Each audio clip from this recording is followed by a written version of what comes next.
had 5, one. 4, 3, 2, 1. Let's go. Yeah, episode 11. Garrett Smith. I think it is episode 11, right? I have to question that every single time. Episode 11. Yeah, Garrett Smith, my business partner, friend. Yeah. Took you a while to get on here. I thought you were just avoiding me when you got sick. Are we live? I thought I was going to be able to come in and make like a big entrance. No. Little noise. No, this is we keep this on the I like low your down. studio, man. Thank you. Let's I give get a lot of compliments. Let's give a shout out to Mimoski Art. Mm-hmm. I think that really Is dialed there it one in. behind me? Mm-hmm. Yeah, one over there. Yep. It's incredible. It really pulled this thing together. She is. She's got a great business, and gosh, Her art boxes have dropped. phenomenal. Yeah. Man. I've seen a commercial. I haven't had a chance to watch the whole commercial. Yeah. I've just seen it playing. So I'm going to go back and watch it because it looks like they did a really good job. So good for them. Her and Mr. 110. Mm-hmm. Her husband. Yeah. He's good at bringing everything to light with his cinematography is up there. Really he is good. right. He can make a complete living just making videos. Yeah. And she's going to make a living with art. Yes, so. I think it's cool. Anyways, I'm glad it's a part of what we got going on. Yes. And we like local. We like local business. That's what we do. That's what we do. Local in a way, not just our local, but other communities. We can talk about that if we happen to get there. The only thing I ever wanted to talk to you about, I only had one idea, one topic, and that is your level of happiness. Every time you walk in to the bar, can we talk about the bar? Yeah, we can talk about the bar. Okay. Every time you walk into the bar, everybody's elated to see you. Is that a good word? Yeah. I've never used that word in my life. Elated good. It just came to me. But you're always such a pleasure to be around. And if you're not there, I mean, I like everybody up there, but it's always just a little bit better when you're there. And I don't think it comes as easily as it appears. And I think that's what I really wanted to go in about. Well, let's talk about it. Your happiness. Where does it come from? What do you think? Can I pull this over here? Yeah. Can you hear me okay? You can pull it to you. It's my first time on a podcast. I'm not nervous. I know. I just need to make sure I play by the rules. Yeah. You've had 10 other guests. No, I haven't. I've had multiple. Some have been on multiple times. That's right. Mm-hmm. Mr. McCook, 2 or 3 times. Yep. But that don't have anything to do with you. The level of happiness. Yeah, your level of happiness. Natural. You're always. Man. You call it natural? Yeah. But. My slogan, never been better. If you ask me how are you doing? Never been better. Yeah. It's all about attitude. I mean, I agree. We all have bad days. But it does take effort, and I think that's what it's important. I think that people think, and I don't know what they think. For a long time, I would just think, God, this is the happiest dude I know. And a lot of people think that about me. But I know the reality is it's not always true. I have my downtime. But you invest a lot of effort into your happiness, even though you said it comes natural. And in a way it does, but you still follow a lot of motivational positivity. You're always referring back to this coach. Right? Yeah. What's his name? Yeah. Coach Michael Burt. Coach Burt. Coach Burt. Yep. I'm going to give a shout out to Coach Burt. Go ahead. He was important. the first business coach I had. Yeah. When I come to Murfreesboro, heard about him on Facebook, social media, and he's a local guy out of Woodbury. Championship basketball coach, turned into business mindset, and just carried what he learned on the basketball court into business, and he's took off. I've never heard him. Is he a pretty motivated guy? Very motivating, yeah. But there's so many people out there that have such good messages. What keeps him motivated? No, I'm saying we don't have to get into it. But I don't know. Yeah. I'll tell you, just a few people. You've helped me. You've helped me a lot. You motivate me. Not saying this for the camera. No, I know. I think we motivate each other. We do. Strength and weaknesses. I think you play on your strengths, your weaknesses. Yeah. Fill the voids where the gaps, where your weakness is. Find somebody that can fill that gap, but is on the same mission as you, and you get there twice as fast, man. Coach Burt, after Coach Burt, it's introduced me to quite a few people, local and afar. Some in Dallas, some in California, some local. I'm going to give a shout out to Adrian Davis. He was, I believe he was mentored by Coach Bird as well. And then he kind of spun off and done his own thing, which is incredible. That's good. He do you know Adrian from Nissan? No. I think he's at Bridgestone now, but he does these speaking engagements. He does conferences, Momentum. I think he's on his 3rd or 4th Momentum. Bill Shaw got a spin off of that. Shaw Consulting. Yep.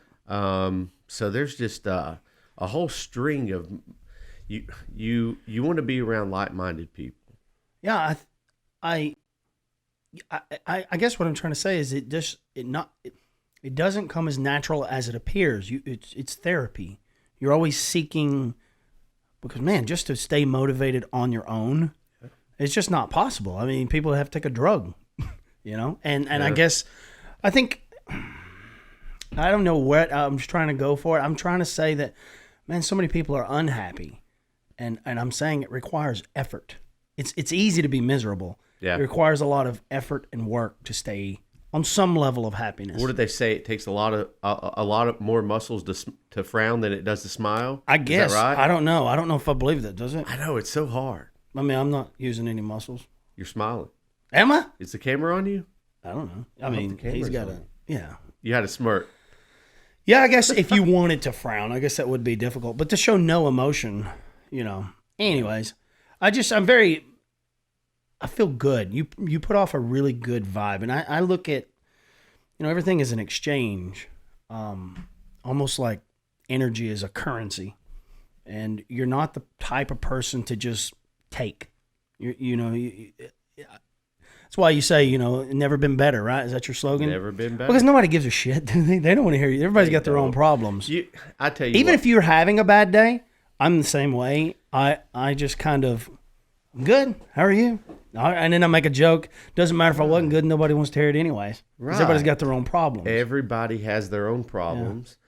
Some are bigger problems than others. Some hide them. Some show them. Some throw it all out there for you.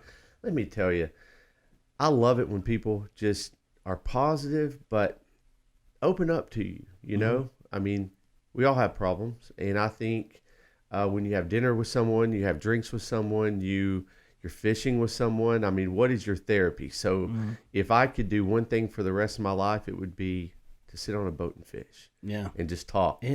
You talk about fishing a lot. Man, yeah. I grew up fishing. Very therapeutic. Every weekend Dad would take us, or every weekend I was at his house. That's where we went. Didn't have a lot of money, so you going use to the that lake is free. So being a positive person, it does draw a lot of negativity.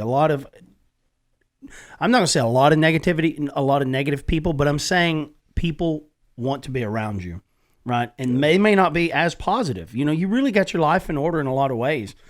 Your marriage is something I look at, and I've dissected from the outside, and I'm fascinated by it. You guys have this, and I think I've kind of figured out why it's so successful. It's this unbelievable mutual respect. Even then, it's still hard to understand. It's just crazy. I'm really fascinated. I was thinking one time I should have you and your wife on the podcast, and we can talk about it. I think I mean, you're an inspiration to me. My wife. She's jealous I'm here right now. Really? She's like, can I come by? Can I stop in? I said, I'm honored that she'd even want to do it. No visitors. Yeah, waiting in the room. But teasing. I told her to come by, but yeah, she's with our puppy. Well, I'm just always inspired by you guys. And you're still somewhat newlyweds, but usually, y'all have really kept the fire alive, and you still have your own time. It's important for you to have your own time. You come and join us, and we all hang out, and you're like, got to go home, boys. My wife's away. I know when it's time and you're always to go. Happy about it. Most guys are miserable. My wife wants me to come home. And that's never been you. You've never rolled your eyes. You've never made a joke. You've never even made a joke. Which camera's on me? This one right here? Yeah, he can have it. He can leave it on you. But you've never even made a joke. You've never even jokingly insulted your marriage. And that's rare. It really, really is. And I think that you guys both, y'all don't go to each other necessarily, like you do a lot of self-maintenance. She's always, I think one reason you guys are so successful is because instead of focusing on her and she focusing on you, you independently focus on yourself to be the best version of you possible. Her working out, you know, for mental health, you know, you're both very involved in your own mental health. Your Christianity, you guys pray, you guys very open about it. I don't know. It's just, you know, I'm not trying to toot your horn, but I think it's something that everyone wants, and it's just rare that yours is as good. And let me tell you, mine is an amazing marriage. I love my marriage. Wouldn't trade it for anything. But yours is something else, and I don't know. Special. I don't know how to. It is special. It's hard to describe too. Yeah. Yeah, you know it's special. Oh, extremely. Goodness. Yeah. I wish I could break down what it is. Other than I think you hit the nail right on the head. Yeah. We pray every night before bed. We pray with each other. Yeah.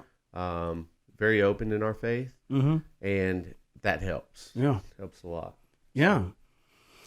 Well, I mean, think we get struggles. I know you do. Struggles, No, I know you do. Yeah, there's frustrations in everybody's, but we communicate. We talk about it. We, the advice: never go to bed angry or mad. We live by that. I mean, for the most part. I'm not saying we're not ever frustrated.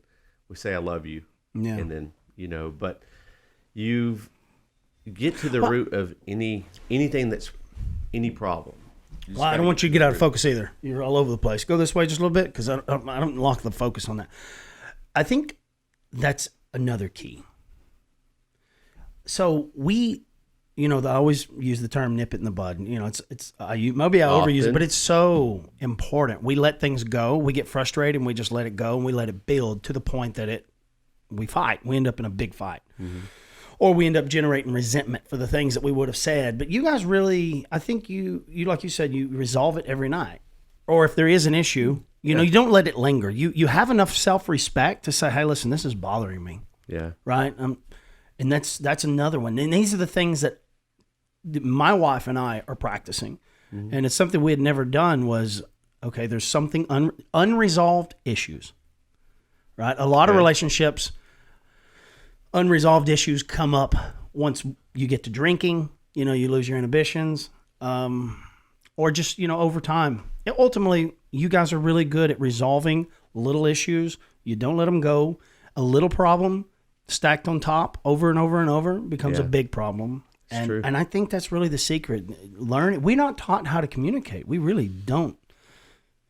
I mean, most people don't communicate well. I thought you're supposed to just let that stuff go, But no, I'm learning. It'll handle itself, right? It doesn't. Yeah, it caused a lot of issues. Me and my wife are kind of like, why? We love each other so much, and why do we have all these little problems? And then once you get them, actually, just us talking has really been helping more than anything. So good. I've learned a lot watching you guys, studying you guys, and I think it all kind of went along with both of you guys are very positive, happy people, but it's not natural. Yeah. What I'm saying is it doesn't just you wasn't born blessed that way. It requires a lot of effort, work, and I think that's where I'm just trying to beat that home. A really cool story. When we got married, May 2015, we had to go to marriage counseling. So I thought, marriage counseling? We're getting married. We don't have problems. The courts? Yeah. Really? It was mandatory. I think that was You smart. have to go to marriage counseling. Okay, where do we do that? Well, who is going to officiate your wedding? Well, Dr. Cox, First Baptist Church in Manchester. And went to him. They offer it, and you take a test. Take it home. I done my test downstairs. She done hers upstairs. We turn it in. We don't ever talk about it. We turn it in. It gets scored. Then you meet with the pastor. So Dr. Cox was who we met with to review the results. He looks at him and he goes, "Did y'all take these tests separately?" "Yes, sir." "I've been doing this for however many years. I've never had anybody score this high." I believe it was 98 out of 100. Yeah. It's a And test that was graded. it was. Yeah. Wasn't a personality? It's compatibility, to see how compatible you are. So it gives scenarios. If this was to happen, how would you handle it? What do you look for? What not turns you on, turns you off? But what is basically looking for challenges that you may be faced with in your upcoming marriage, put you kind of in difficult scenarios, how you would handle it. We scored really high. Was you both already, because you guys had broke up, so it didn't like it was always perfect before you Right. got married, right? Right. There We, was some we dated in college. We Exactly. broke up, but You then broke when up? we got back together, I mean, we got engaged really Yeah. quick. Well, you both probably and- both realized, yeah. Yeah, But I think and I don't even want to go into the breakup, but just to Right. prove that it wasn't perfect, it still required a lot of effort. But you guys figured something out.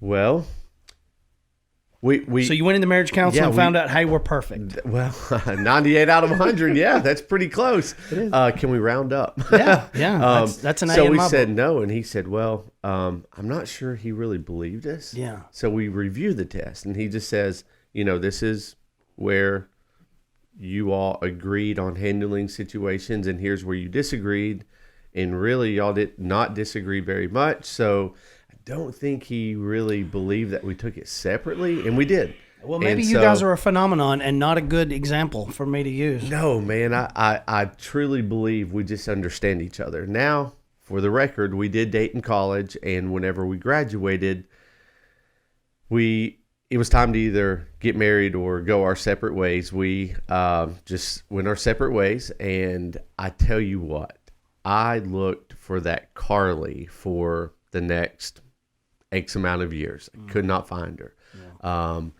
The personality, the drive for success, the compatibility, the support, Well, that breakup is probably the reason why it's so good now. Sorry to talk over you, but could be, yeah. it just gave you some insight to how a point of reference too. Like, oh shit, I really had a good one. Well, now I know I don't ever want to go on that that path again. I'll never find another one as good. So Yeah. and it's mutual respect. We support each other. But anyways, that's about our marriage, and we're blessed.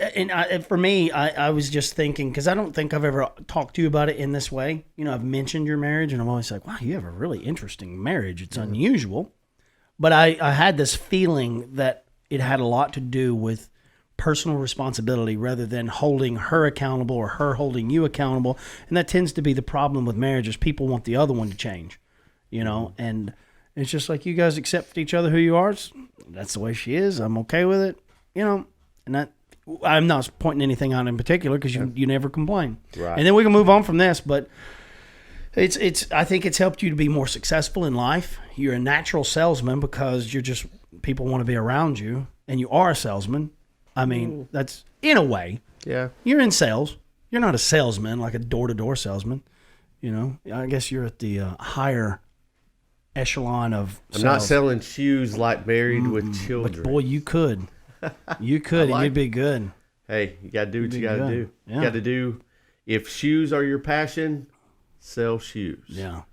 Yeah. In your case, video. You think I'm a good videography. salesman. You keep saying I'm a good salesman. Man, I can never put you in front of the right people. You hate getting the conversation started. Yeah. This is where we work, I think, really well together. Yeah. You hate getting the conversation started. Yeah. But boy, when you get going, it's incredible because that's your passion, right? Yeah. That's where. I guess it does sound like I'm a good salesman, but it's only because I believe what I'm saying. I believe in the product. If you and I believe get in excited it, you never about have to sell it. You're It right. sells That's itself. really the secret. Yeah. I don't see how people can go out and sell something they don't believe in. A product, can't. a service. Well, they do. People do. They may not be any good at it. They're miserable. They are miserable. I've done it before. Yeah. Yeah. Yeah. So it's not as glamorous as it seems. You really got to be behind something that, I always seen my wife as she could sell anything. And then she used to tell me, no, if I don't believe in it, I can't do it. I was like, what? That's No, true. you can sell anything. And it took me a long time to understand that. Yeah. Well, a lot of times, excuse me, a lot of times you have to create. Well, you have to create the need. We understand that, right? But you have to create excitement people are not going to, you want them to be excited whenever they walk away with your product or service, or they get that final version of a video or a new vehicle or whatever it is. You want them to be excited. Well, you have to create that excitement, and it's a beautiful thing at the end of the day. At the end of every transaction, I sell in-home healthcare. I can't say, oh, I sold 5 of them today. I helped 5 people today get in-home healthcare. Yep. I sell a lot of things, don't we? We have quite a few, but well, that's what brought us together. We just sat at the corner of the bar. You invented a product. I did. The vac wrap. I have. Really cool little thing. You're still pushing that? Yeah. You wanted a commercial? Yeah. Waiting on the patent to come through. Yeah. Knock on wood. Yeah. I know I'm not supposed to do that. Sorry, Dakota. No, he's okay. You needed a commercial, and just in talking, we were just spitballing, and I was thinking, how do I hire this guy? No, let's back up. I was having some wings and watching football. Okay. Which you're is on what the one corner does of the at bar. Toots. All by myself, wasn't I? Toots, yeah. Toots is right between your house and mine, and good meeting ground. Yep. Good place to watch sports, meet a lot of people. Yeah. Conversation. It's a good place. Yeah. Thank you, Mr. Toots. Yeah. So that's how we met. You came up, introduced yourself. You knew my sister. You knew my wife. That's right. I knew of you as well. Yeah. Well, I knew of you. Manchester. I knew of you too. Obviously, my sister, my wife talked. They loved you so. I seen your stuff on YouTube, and I thought, you know what? I've been needing a video for my product for a while. Yeah. This guy can help me. You had probably 20 wings on a plate, and I waited till you finished probably about 75% of them. And you don't want to bother anybody while they're having their alone time or eating, but I thought, I don't need him to pay and get out of here, though. Yeah. I got to catch him. He's got 5 wings left. I'm going down there. You put a lot of thought in everything you do. Well, you just have to analyze the situation. Yeah. You know, you may have just said, I'm done and paid out. Heck, I didn't know your habits. I didn't know you yet. So now I know you move quick. Oh, yeah. You need to catch Nathan Carroll. You better catch him right now. Yeah. So I tell you, I just come down and for the people listening, introduced myself, said I seen some of your hiking videos and great work, excellent quality. I have a product I need a video for. Can you help me out? That's how we met. And we've still not made that video. You said we made 2 but or we 3 never small made ones, the one that we thought about. But go ahead. It's in the works. Okay, we will. All right. So yeah, we sat down, we had a beer, we spoke about it, and you said, I need you. Yeah. And I said, you don't need me for anything. I can't run a camera. You shared with me what your vision was for Carroll Multimedia. And I don't even know if Carroll Multimedia was a thing. It wasn't, but you said I had a couple avenues, Middle Tennessee tours. I was doing all kinds of things. Yeah. I was trying to find my niche. You and Dakota still do. I mean, gosh, father-son combination that is dominating, changing the world. Well, and he's got his own thing going. We do have we try to still do things together, and we do. Yeah. And I love that. It's motivating. But how old is he? 23, right? Wow. 23 years old. Man. To be as motivated and on the right path as he I'm glad it looks like I'm motivated. Sometimes I feel the opposite of motivated, but it just comes and goes. You know, 23 at that age, that's impressive. Well, he still goes through a lot of struggles. I mean, it's really hard. What we do is very difficult, and you've been through a lot of ups and downs with me. You know, emotionally, I really struggle. I've seen a couple. Yeah, but you were exactly what I needed. And man, likewise. I was trying to give my company away in the beginning. I was like, I have 100% of nothing. I'd rather have 50% of something. I remember, it was crazy. It was crazy. I was so desperate to have somebody like you, somebody organized, somebody to hold me accountable, somebody that was really good at communicating. And I was terrible at communicating because I would forget. I never wanted to answer an email. And this was just, you have a business degree.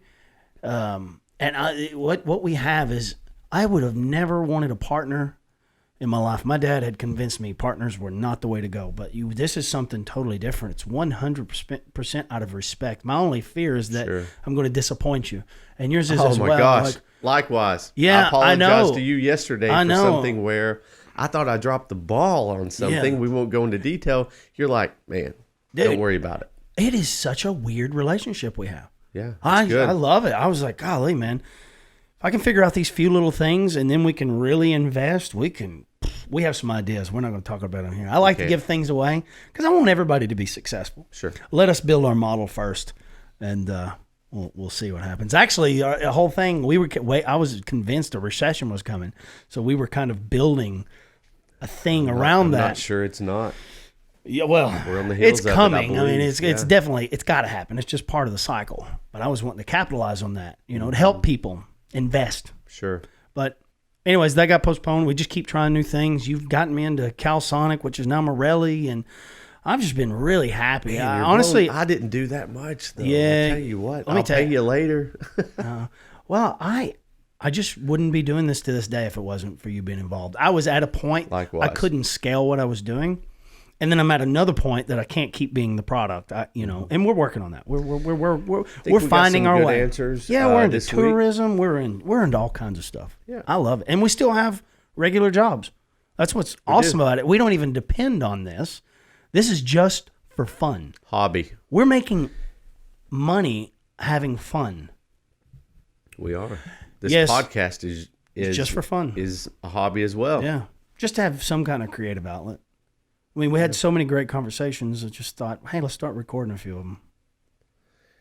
And I want everyone to, if you have a desire to take a chance. I mean, you don't have to quit your job and sell the farm. I mean, there's so many options right now for people to hustle on the side. Yeah. And I just kind of want to share that and say, hey, man, you can make money doing all these different things. And look at you. You invented a product. Are a prime example. I did invent a product. Yeah. Yeah. Sorry. Not only that. No, raise it up. Raise it up. You're good. There we go. One thing that I didn't even think about talking about, but an interesting aspect of your life is that you were on a game show. I was. Do you mind talking about it? No, you've probably been sick about it. That was the one thing I knew about you. My sister, I guess you were, in a way, a celebrity, that you had met Howie Mandel. Yeah. What was the name of the show? Deal or No Deal. Yeah, you were on Deal or No Deal. And let me tell you. I don't want to shortchange the story, so can you tell it for me, please? I will. What even got you on the show? How did you even... All right. I'll try to give you a relatively quick version of it. You don't have quick versions of anything. My stories go. I don't. I can tell you. You are detail-oriented. I drove my truck to the gas station and filled up with gas, and it would take me about 10 minutes to tell the story, and the trip only took 4. Yep. So, all right. So in college, I was working at Averitt Express. Mm-hmm. Averitt is a trucking company in Cookeville. I was in the customer service corporate office. Somebody came over to me and said, hey, what are you doing this weekend? I said, well, I'm going to see my girlfriend, Carly, in Murfreesboro. Well, you need to go to Nashville. They're auditioning for this game show. And ironically, I had a Post-it note on my cubicle. I was part-time, but they still gave you a spot to sit. Mm-hmm. And I had about 12 by 12 little area I could put notes and stuff. I had 3 or 4 game shows on there that I wanted to be on. And somebody had seen that. My coworkers, another college kid that worked evenings and nights and all that with me, she come by and said, hey, Deal or No Deal is going to be in Nashville, Aubrey Mills. I thought, maybe. That's not on my list here. It wasn't on your list. Wheel of Fortune, Family Feud. I'm horrible at trivia, but I had Jeopardy on there. Poor Alex just left this world. But I forgot the 4th one. But it wasn't on my list. And I said, well, maybe I will, And they said, they're going to... I said, what time? 6 in the morning, Aubrey Mills, Nashville. I thought, well, I'm going to go see Carly this weekend. We'll probably go out for dinner and drinks, do what college kids do, stay out well past the time that we should. There's no way I can get up and be there at 6 a.m. There's no way. So I brushed it off. I go come to Murfreesboro, have dinner with Carly. We're dating at that point. And I told her, I said, hey, why don't you go with me tomorrow to this audition? She's like, oh, okay. And the next morning, maybe 7:15, I'm like, hey, I'm ready to go. She's like, I'm just going to sleep. 7:15. It started at 6. It did. Okay. That's right. So I just thought, as long as I get up there at some point, right? I mean, it doesn't have to be at 6 o'clock. I'm glad it wasn't. So I'm glad I didn't go at 6 o'clock because things worked out a lot better for me in the long run. So she wanted to continue sleeping. So I was so ill. I was like, fine, I win $1 million. You're sorry. I'll give you $10, something like that. A little remark. I was like, I'm going to win the $1 million. And here I go. Drive up to Nashville. Pull in the parking lot of Opry Mills Mall. The line is around from Dave & Buster's, around to Bass Pro, all the way to the through the parking lot to where they have the bass boats lined up on I-24. Is that I-24 right there, or I-40? What is that? Briley Parkway, sorry. Briley Parkway. And there's a big pool of people still waiting to get in line just to walk around the mall, just to audition for this. And I thought, there is no way, absolutely no way. I started to, and I thought, you know what? I just want to go see what the hype is. What are they waiting in line for, right? So I go in the mall, and I go into Dave & Buster's, the exit door, where people are coming out right after they audition, and security says, oh, you can't come in. This is the exit. I said, well, what goes on in there? He goes, well, you wait in line and you come in, and there's a room full of casting directors, and you speak with them. And I thought, okay, so where do we enter? He goes, you will wait in line, and the entrance is right out that door to the right. And I thought, okay, so I go and I peek out the door to the right. In a movie theater, they have the little walkways left, right, zigzag to keep you. So they had Herd cattle. Mm-hmm. I thought, I can get in that line. I don't have to wait way back there. I go to Bass Pro, buy me a little $5 fold-out chair. I go to the bookstore, buy me a book just in case, because I don't know where my plans. I don't have a plan yet. Buy me a bottle of water, a book, and a chair. That's it. And I walk outside. I'm like, okay, I'm not going to do this. Do I leave? No, you don't leave. No, failure is not an option. Give it a shot. At least get kicked out and then get told to go home, right?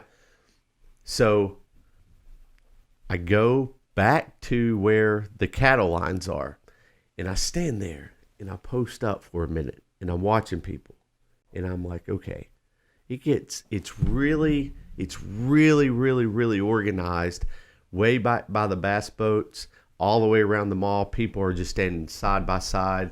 Nobody's really moving. When it gets up here to the little cattle zigzag lines to enter, people are everywhere. They're getting out of line. They're getting antsy. They're nervous. They're trying to go to the bathroom and come back. I thought, just blend in, man. Just blend in. I set my book down, set my chair down. I'm rolling with nothing. Set my bottle of water down. Start talking to some people. Hey, and people are dressed up. People are dressed in Rocky Balboa outfit, has the boxing gloves on, and he's got a briefcase. This guy did. He had the boxing robe on, and he's got a briefcase with the Rocky Balboa, the Rocky theme song playing inside of it on a little CD. He's got a CD player taped in there, and he's tweaked some kind of little speaker to play on the exterior part. Very creative. And I thought, well, geez, I'm in jeans, flip-flops, and a T-shirt. Like, they're not going to pick me. So I start looking around. I said, oh, what time did you get in line? He's like, oh, I was here at 3 o'clock this morning. Okay. And you're just now up here? He's like, yeah. Some people were like, we got here at 3:30. We got here at 4. And they had spent hours. By now, it's probably 9:30 in the morning. and the choppers flying overhead, the news crew. Like, this is a big deal. And I thought, okay, so see people in different costumes, outfits, almost like, have you ever watched The Price is Right? Mm-hmm. And people are, decked out trying to get on the show because of their T-shirt or something that they've created. I thought, okay, so I start talking to a couple of other people, and I just blended in. I got right in front of Rocky. Somehow, I thought he's going to punch me. He knows I've not been here since 3 a.m. So I turn and I start talking to the crowd behind him. And, I mean, there's people. You're just bullshitting. Straight up. This is how you get to the front of every line. I've seen you do it. I get in the line, and I just funnel in. And then I realize, holy crap, I'm in line. It's 9:45. I'm about to audition. What do? So I get right up to the door, and I get a peek into where the casting directors are. And there's probably 10 or 11 tables, yard sale tables set up all the way around this room. And there's a casting director behind each one. And you walk up in groups of 10 to each table. So if you were a casting director, they would count 1 through 10, and we would all come to you and stand in a semicircle, and they give you 30 seconds to tell you why you should be on the show. And they go around, so what is that? Just a few minutes so they can herd you back out. You only had 30 seconds? 30 seconds. Stopwatch. You need more than 30 seconds. Beep, beep, beep. And, I mean, people are freaking out because if you don't do good under pressure, you're not going to do good, 30 seconds. So I'm second in line. I was number 2. I get up in line, and we're just in a U shape. And I thought, I don't know what I want to talk about. What am I going to say? So I step out, acting like I was just fixing, my jeans. Sorry, fixing my jeans. Like, I knelt down. I done something dumb. And whenever I stepped out, I made sure I stepped back in line, and I funneled where number 9 would be. I got between 9 and 10. So I still had, a few minutes to think about something. So they come to me, and I said, my name is Garrett Smith. I'm from Manchester, Tennessee. I'm graduating college. I'm in my senior year of college. And, they ask you, why should you be on the show, and what would you do with the money? And I said, I'm in my senior year of college, and I have finals next week. And if I don't make at least a C on this, I don't graduate this semester. I should be studying. I have my final Monday morning. I should be at home studying right now, but instead I'm here. So if I do win, I would use the money to pay for another year of college, because I'm probably going to fail because I'm not there studying. And you had to say one thing that you've done that was high risk, because the show's about taking risks. Just past 2,000 people in line? That was pretty risky. I said I jumped out of an airplane at 10,000 feet just to hear my heart race, and I would do it all over again, and left it at that. So I had 30 seconds to say all of this. Then number 10 went right beside me. They're like, okay, thank y'all. Everybody turn in your piece of paper with your name on it, and we'll call you, back we'll call you and let you know by Tuesday or Wednesday. And we're walking away, and my group of 10 are walking, and they said, hey, Gary. Hey, Greg. And I'm like, are they talking to me? I turned, and the lady's like, hey, Greg. And I was like, yeah. She goes, hey, come back. She goes, is it Gary or Greg? And I said, well, it's Garrett, but you can call me whatever you want. And she's like, okay. Here you are. She's like, hey, come here. And she starts asking me a couple more questions. And she's like, so, you're in college? And I said, yes, ma'am. She says, now tell me that again. I said, well, I'm going to fail because I need to make at least a C on this test. And, I'm going to need the money to pay for college. I'm paying my way through college. So I'm going to need the money for, another semester. Now, are you bullshitting? No, I'm serious. Okay, I really need to. Yeah. And, I was just being honest with her, and she's like, okay, let me make sure I have your phone number right. And I said, okay. And she verified my demographic and all that. Demographics, name, address, phone number. And I left, and I thought, may hear back. I don't know. Midweek, I'm thinking Tuesday, Wednesday, you should hear something. They said Tuesday, Wednesday, you'll hear back. Never heard anything. Next week, nothing. The next week, nothing. I thought, well, I didn't make it. big deal. No big deal. Just go about life. Other opportunities will come up, right? I'm at work one day. My phone rings midday, and it was a casting director, and she goes, "Hey, this is da da da with Deal or No Deal. You auditioned back several months ago." I said, "Yeah, I did." She says, "Well, you didn't make that season, but we're trying to fill the next season, and we have 2 to 3 spots open, and I remember you from the casting call." I said, "Oh, okay." She goes, "I wanted to make sure that I had the right phone number. I'm going to go down and try to dig out your tape out of the auditions from that particular day in Nashville. I can't guarantee that I can find it, but I wanted to see if you're still interested." I was like, no, not at all. Just call somebody else. And when I said that, I laughed, and she was like, "Okay." She knew I was joking. So it was the next day. She calls and says, "Hey, I found your tape. I've got it on the desk of the producer, and that's all I know. I mean, if they review it and they like you, we'll call you. If not, thanks for your time." By Friday, I got a call, and it said, "Hey, we want to fly you out." I'm sorry, got a call on Thursday. "We want to fly you out Saturday to California. You made the cut, by the way." I said, "Okay. It's not guaranteed you're on the show, but we want to fly you and 5 other people out for 1 week to LA to film, and we don't know if you film on Monday, Tuesday, Wednesday, Thursday, or Friday, so you need to be here the whole time." I was like, "Okay." So me and my 5 people flew out, and we filmed on Monday, which was really cool because that gave us the opportunity to either fly back on Tuesday morning or stay the whole week in Get LA. rid of the anxiety. If you had to stay till Friday, the anxiety would have killed me. I couldn't have had any fun. You have to be on call. So you can't go anywhere. You can't, you can, but you have to be able to get back to the hotel within 1 hour and grab your clothes, get to the studio.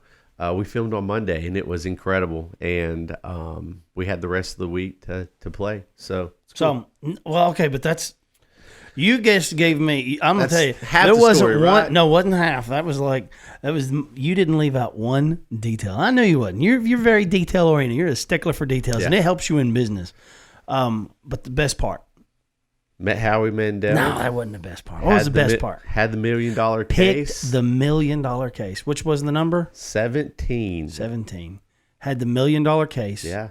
And at what point in the show did you give it up? Let me back up. Oh, okay. We're in the audience. Somebody's filming. They take you back to the green room. They're filming all day. People, right before it's your chance to go on stage, they say, "Okay, we have 5 chairs up front or 6. Y'all sit in those. Howie's going to call your name, and you are excited. You run up on stage. You start playing. Okay, no big deal." I'm sitting there, and I'm watching this contestant from Houston, Texas. She was playing. I met her in the green room. Super awesome lady. Met her and her husband, and she aired right before me, which was really cool. She won, I think she won probably 40 or 50,000. Is that what she cashed out at? Yes, that's correct. Mm-hmm. And watching her play was really cool because I'm rooting her on. I'm like, I just hung out with them back there for, an hour, and I want them to win a lot of money. Just good people. And I'm sitting there talking to one of my best friends, Dustin Gallagher, and I said, "What number do I pick?" He's like, "You don't have a number yet?" I was like, "Man, I don't know. There's 1 through, I think it was 28, something like that."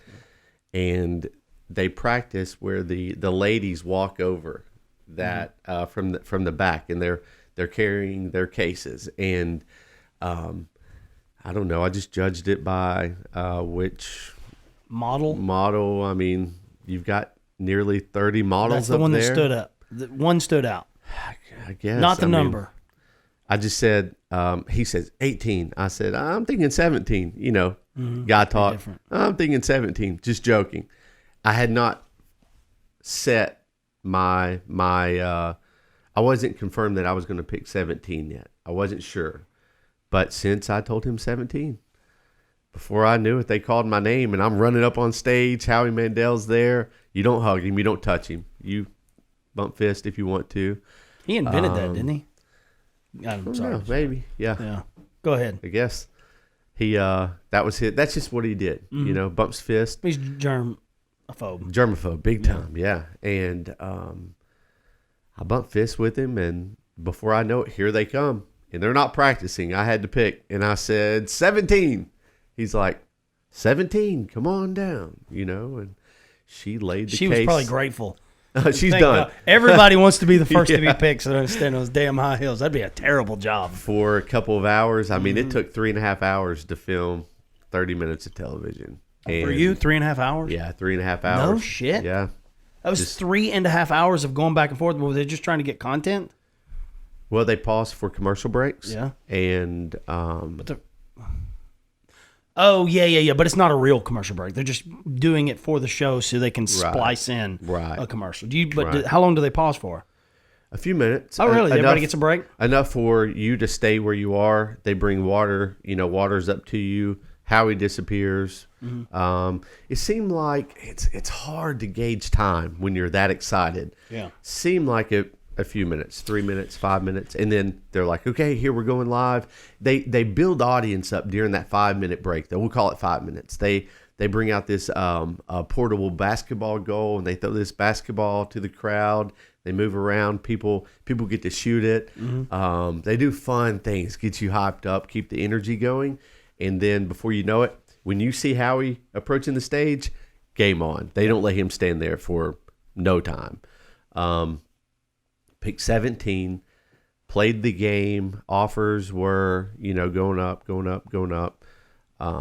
When they hit 100,000, I thought, man, I'm cashing out. The odds, I think I played the odds. Everybody says you played it perfect. I didn't want to be the guy at home or the girl, when you watch TV, you're screaming, you idiot, you dummy, you take the money, don't be greedy. I didn't want to be that guy, and I don't think I was. I mean, I had an offer go down occasionally, but it wasn't out of greed. It was just playing it statistically correct, and the $1 million never come off the board. But I only had $10, $500, $2,000. Okay, so there was some piss poor small options numbers, left. 100,000 and $1 million. Okay, they offered 100 and I think 7,000. And I thought, oh yeah, I would have took it. Well, I mean, you have to, unless you greed. just you deserve to go home with nothing. If the $1 million would have come off, it would have probably went down to 20,000, something like that. But they let you play it through and say, okay, you're done, deal. You push the button, deal, Howie, and I locked in 107,000. Okay. You settled for 107, but what if you would have kept going? What case would you have picked? Well, I picked case 4. It was the $500. My offers went up to like 200,000, 600,000, 800,000. And I mean, they make you play it out. And he goes, okay. Is that part of the show? It is. Oh, okay. Let's see what. Oh, what was your heart? What did it feel like your case to see hundreds of thousands of dollars that you just missed out on? Like, it's got to mess with you. Brother, I just want You just want 107,000. You're okay. So you're almost numb. It's hard. Yeah. Looking back, I mean, there's a lot of different emotion You now. were a millionaire for about 3 hours. I gave up $900,000 in 3 hours. Man, I'm blessed. Let me tell you. I know. It's a really cool experience. A lot of people. But when you realized you had the $1 million case, what'd that feel like? When it unfolded and I seen it, almost shit. Whenever you... Well, that's the last case. It is. So you knew you had the $1 million at that point. Well, they say, wow, you've got one case up there and your case here. Let's see if you made the right decision. They opened that one up there and it had like $10 in it. So the only thing left was the $1 million. He goes, let's open... Katie, open this case and see what we got. And she opens Was the he case. genuinely...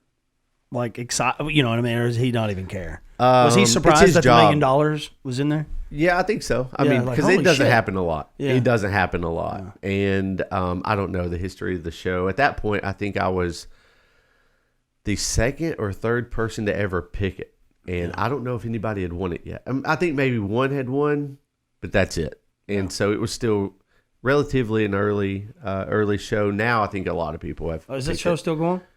I don't think Doesn't matter. I don't think they're still producing. I don't think so. Well, let me tell I always you. thought that was interesting. It's a lot of fun, and that started the excitement of, well, if I can get on here, why can't I get on other game shows? So I just started applying, and I got on Let's Ask America. I failed at that. It's You got on the show? yeah, they mail you, but it's a home based show. Really? And you can win. I think it's $25,000. I didn't even know you was on this. Yeah, it was handful of months later, maybe 9 months, and they were having auditions, and I said, "Hey, I've been on this show, and here's a little bit about me. I would love to be on this show." And they contacted me and said, "Okay, we want to pick you, and we're going to mail a box to your house. Do you have good internet connection and a laptop and all that?" And I said, "Yeah." So they send a cool light that plugs into your laptop, like you have here. But man, this was years ago. I mean, I still don't have these lights, but I don't think that they were as affordable as they would be now, but they're still expensive. But with that said, they send this gear and make sure you're set up good. And then they test your Wi-Fi, and my Wi-Fi, what I thought was good, was horrible. So I had to get upgraded like within 2 days, because they wanted me to film like 4 or 5 days from then. And so I proved that I had the Wi-Fi capability. You have to answer a lot of questions on this. They put 4 people on a screen. You answer questions. I have no idea what this show is. I knocked one person off. That was good. So there were 3 people left. It's the last one standing wins the money. And I was the second one to go. And when you're done, they just say, "Okay, bye." So does that wrap up your game show career? It does. I flew to Tampa and auditioned for Who Wants to Be a Millionaire. Huh? Yeah, they had auditions. You was on in another Tampa. one? No, audition. I didn't make that one. Yeah, you had to take the You're always chasing Scantron something. bubble sheets, 50 questions. I didn't pass that. So why do you think you chase these things? Just for something to do? yeah, it's fun. Exciting. Man, it's fun. Yeah. You're really good at getting at the front of the line. I was at a concert with you, and man, you just got me literally within inches. I could have plucked the guitar. I thought, what in the hell am I doing here?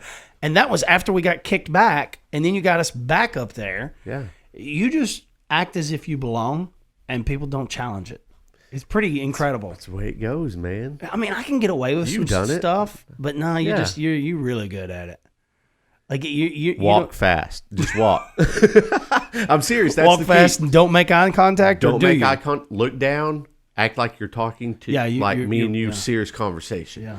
And nobody. 2 guys walking side by side. Plus, are you referring to when we had our watch with this Exit 111? Oh God. See there. So playing? yeah, that's another example. So yeah, we filmed a huge music festival, and there was I don't even know what all you got into, because I was tired. I just came back from a trip. Somewhere. You come from Florida. You and Rebecca literally drove straight in to film that. Straight in. Yeah. I've got a band, Watermarks. Carly and I have them back there. We're setting up. You're like, "Man, I'm pulling in the gate now." Yeah. Prior to that, What you a were cool coming band, by up the the way. interstate, Yeah. and you're like, "I'll be there at da-da-da time at 4:00. Yeah. I was like, "Man, or you said I'll be there." GPS says 3:59. I said, "Watermarks is scheduled to interview. We're supposed to interview them at 4. Yeah. Like, you don't have any time to waste. I'll be there. Yeah. Nathan Carroll I'm says ripping he'll be shit there. out of a bag. He's gonna be there. That whole band was waiting on me to set up equipment, but they were cool. Like, they weren't even waiting; they were kind of Spitting shuffling rain in a little bit. Remember? Well, Just we a were- little mist. Yeah, I guess because I was in such a hurry, I never got nervous, which I didn't have anything to be nervous about. Right.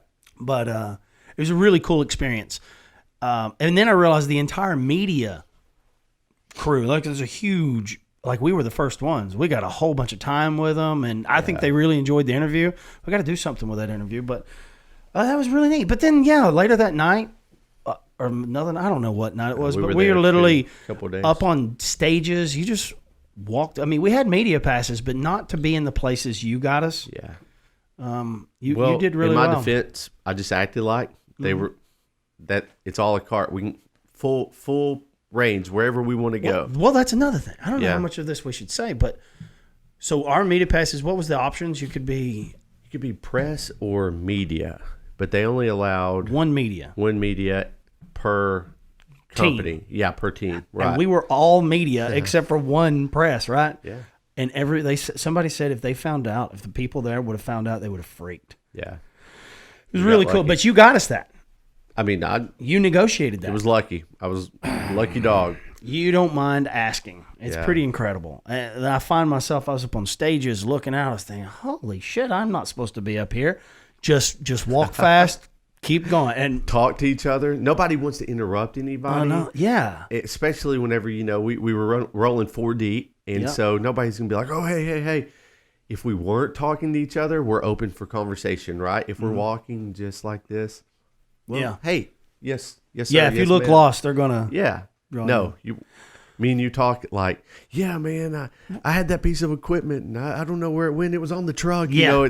It looks like we're You supposed literally to be were there, saying right? stuff like that. Yeah. And you're like, what are you talking about? I'm like, man, just roll with it. Just roll with it. Follow me, walk fast, don't talk to I anybody. was ready to go home on the first night, and you're like, hey, man, Seether's over. What was the guy's name? Sean Sean from Seether. with Seether. And I didn't know who Sean was. I didn't know who Seether was. Actually, I did. I think everyone knows the band and they Everybody know the knows music. Seether, but I didn't know Sean.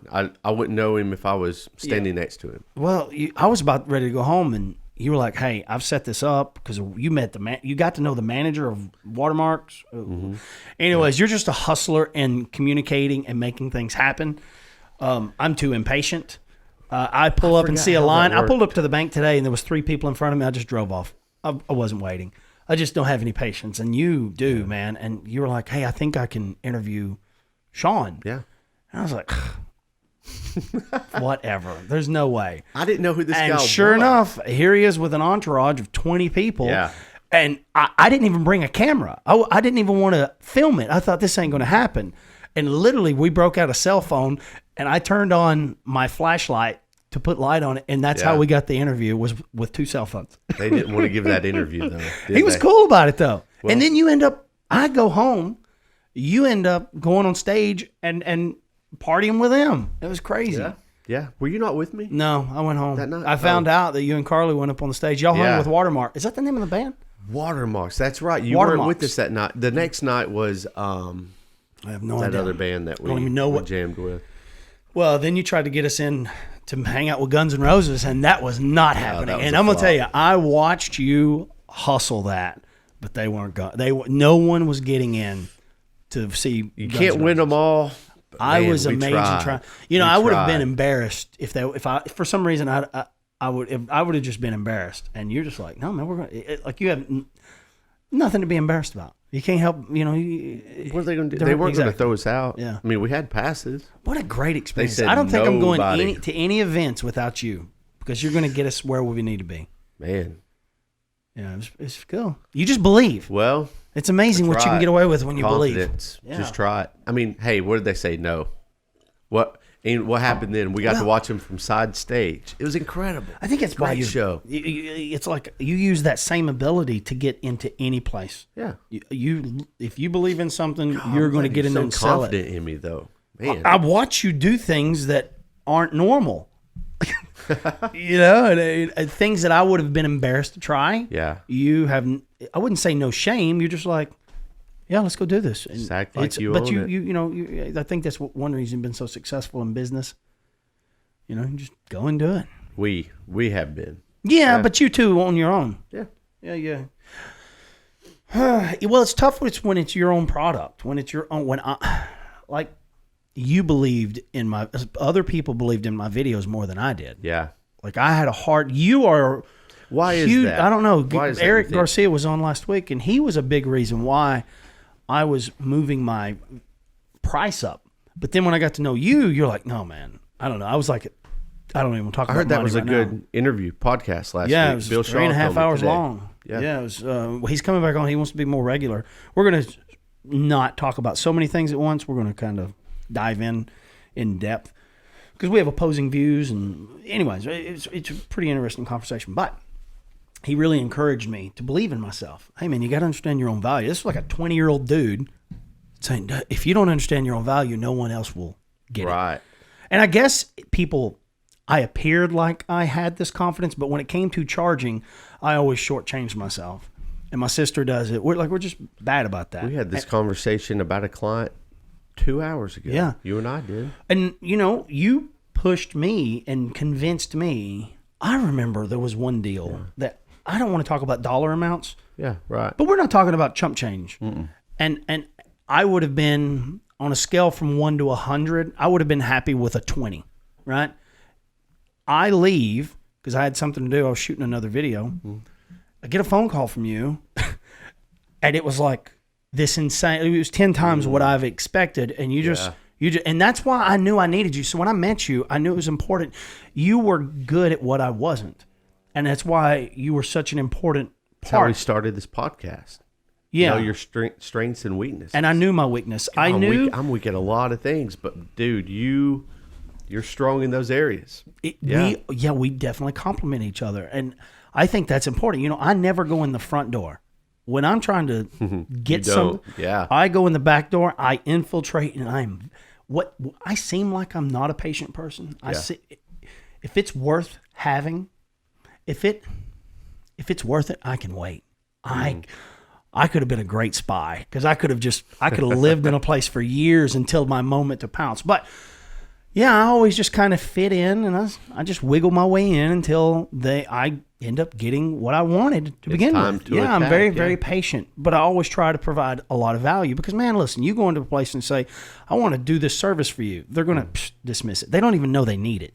You almost got to go in and do it for them. Yeah. I guess what I'm trying to say is I know my strengths. I know what I'm good at.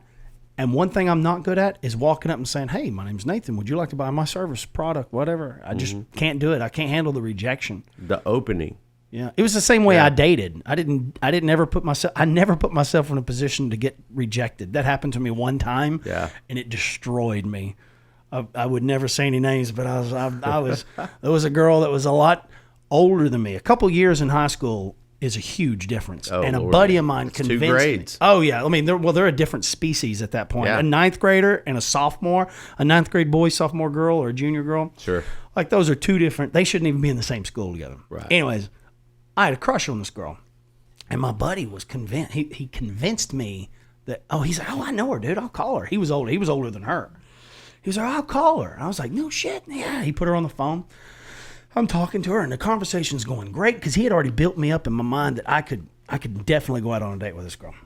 Great conversation. She says, meet me here at this location. I walk into the school. I meet her. She's standing there with her books, has her friend. I walk up and said, I'm Nathan. I guess I watched way too many 80s movies. Hey, my name's Nathan. How are you? I was so excited. And she goes, laughed, turned around, and walked off. No. Yeah. Shunned you and Yes. just... And, you could easily be upset with that girl, but the truth Right. is,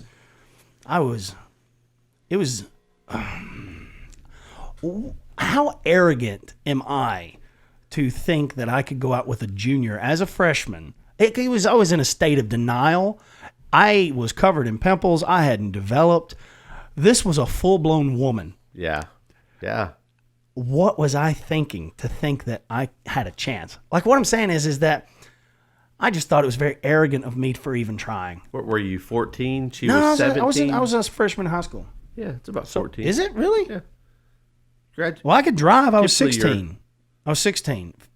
Whatever the age group was, I was a freshman. Right. I think I drove as a freshman, didn't I? No, you probably don't drive as a freshman. It was Coffee No, County. yeah, it's ninth grade. No, you drive as a sophomore. Long story short. So she walks walks demoralized away. me, and I stood there in, like, it was the weirdest. I felt so empty. I'd never been so embarrassed in my entire life, and I vowed in that moment I would never feel this way again, ever. That changed your life. Yeah, Really? yeah. The way I dated, business, every choice I make in life, and now I'm trying to overcome that fear of rejection. I'm Right. 43 years old, and I'm getting better. Yeah. But I always just put myself in places like when I asked my wife out, right? We were at a bar dancing. Okay. I didn't mind. Like, there was things you can get away with, right? Yeah. And it wouldn't feel like it's rejection. The point is that I'm a very patient guy. And good. I became a dancing monkey. It taught me to have charisma. I learned the importance of charisma. I learned the importance of communicating. It taught me to analyze things, ask why. It kind of got me on track to become who I am. And it was one of the greatest experiences of my life. It made me really good at what I do. And yes, there was a side effect to it. There was a negative. It made me insecure. But that insecurity put me in a position to where I would out hustle. I just never got told no again in anything. I always get what I want.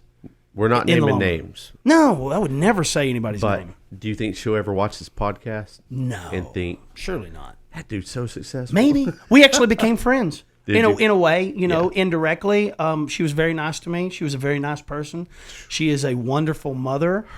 Great husband. Hurt your feelings, though. Yeah. Man. It was. That's how we develop, though. I mean, you're never going to grow. I didn't blame her. And I think that's a huge part of my philosophy. Mm-hmm. No matter what happens to me in my life, good or bad, I take responsibility for it. And I could have easily blamed her and hated her, but she did me a favor. And it just made me reevaluate. See, we sold a lie. Hollywood sold us a lie that there was a chance. Yeah. And that's bullshit. I mean, it's a fun story. Hey, I'm Nathan. Yeah. It was, and I love that story. I'm not embarrassed about it. I would not be surprised if you could track it back and could identify how much I've developed and who I am as a person because of that one moment. Yeah. Right. And yes, it did come with, I don't think anything good. There's always a flip side to everything. So I have beautiful children. I have a great business. You've got it. Very successful in forms of happiness. Family. Yeah. And I think a lot of that, I know there was many things in my life, but I think that one moment really played a huge. I'm glad she walked away. God, I'm glad she laughed. Yeah, right. I can imagine how embarrassed she was to have this 14, 15-year-old kid. Yeah, to have what did it say about her? Almost, she was standing there with a friend. How embarrassing that could have been for her. Because, man, it's hard. High school's not easy. Kids are cruel as shit, So I couldn't imagine. I never held a grudge. Today. I never held a grudge. And I think, my attitude is the reason why I don't ever get bogged down. I'm just like, well, I fucked up. Yeah. And I just keep moving. Yeah. So I don't know. I didn't mean to tell it. I've never seen you bogged down. I've seen you. I tend to overload We've myself. seen each other, ups and downs, but. But I like my downs. I talk about how important they are. Matter of fact, I was having a moment the other night and, business, a lot of anxiety. I bit off a lot, but everything's good. And I come up there and seen you for 15 minutes? 15 minutes of talking to you, bam, we had a plan, boom, I was good. That's where I started coming out of that last hole, was that 15-minute conversation. How are you? Yeah, you had a lot on your plate, and all good because it's about opportunities. Yeah. It's not like you have barriers, or I won't say barriers or challenges. It's things where you're trying to create opportunity, or you've created opportunity, but there's so much going on at one time. It's overwhelming. Yeah, I guess most people are unhappy because they have lack of work. Yeah. I'm unhappy because I have too much work. Yeah, it's true. And it's weird. We don't advertise. I've been telling Dakota, shouldn't we just take the website down? I don't do anything with it. Right. That's one thing I think that's made us successful. We don't advertise. It's not really word of mouth. Right. We choose who we want to work with. That's that backdoor mentality that I'm always talking about. When we find a company, or it could be a small company, could be a large company, just somebody we believe in. And that was actually the philosophy of the business model. Was we were going to find companies that we believed in and we wanted to invest in. And that's what it is for me. It's an investment. Sometimes I only make one video. Sometimes I make a ton of videos. Yeah, right. But they were all an investment to me. And you too. We always had that philosophy that we choose who we want to work with. Yeah. And it's been very successful. We successful. find a problem or an objective, and we find out how we can help solve it. Yeah. That's what business is. Solving problems. To the point that I don't know, how crazy did you think I was when I said, you don't owe me a dime if you're unhappy for any reason? When we write up a contract, I'm pretty sure it has something in there that says no obligation to pay. You're free at any moment. Is it say? Yeah. So you wrote that up, and you were apprehensive about that. Yeah. You thought it was a bad idea because we're talking about tens of thousands of dollars. Right. And at any point, if you're loved it. unhappy, you don't know You don't nothing. pay. You walk away. Yeah. Yeah. We shake hands and say, good, nice knowing you. Good luck.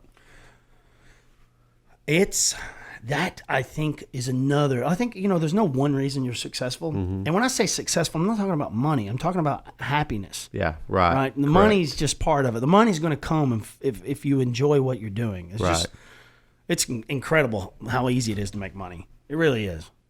Hanging around But you, then- it is. But then to be happy doing it, that's another thing. Yeah. And so the philosophy for me was I needed some kind of accountability. And listen, this was my philosophy early in business. I remember Dakota, we was doing real estate, and Dakota did this house. And the woman called and said, you didn't take a picture of the attic or the front door. And I was like, oh, well, I'm sorry. I told Dakota, I said, did you ask for a picture of the front door? Like, was there not a picture of the front of the house? Yes, but not specifically the front door. And I said, well, is it something you asked for? And she said, no. She just assumed they would get it. This is a real estate agent.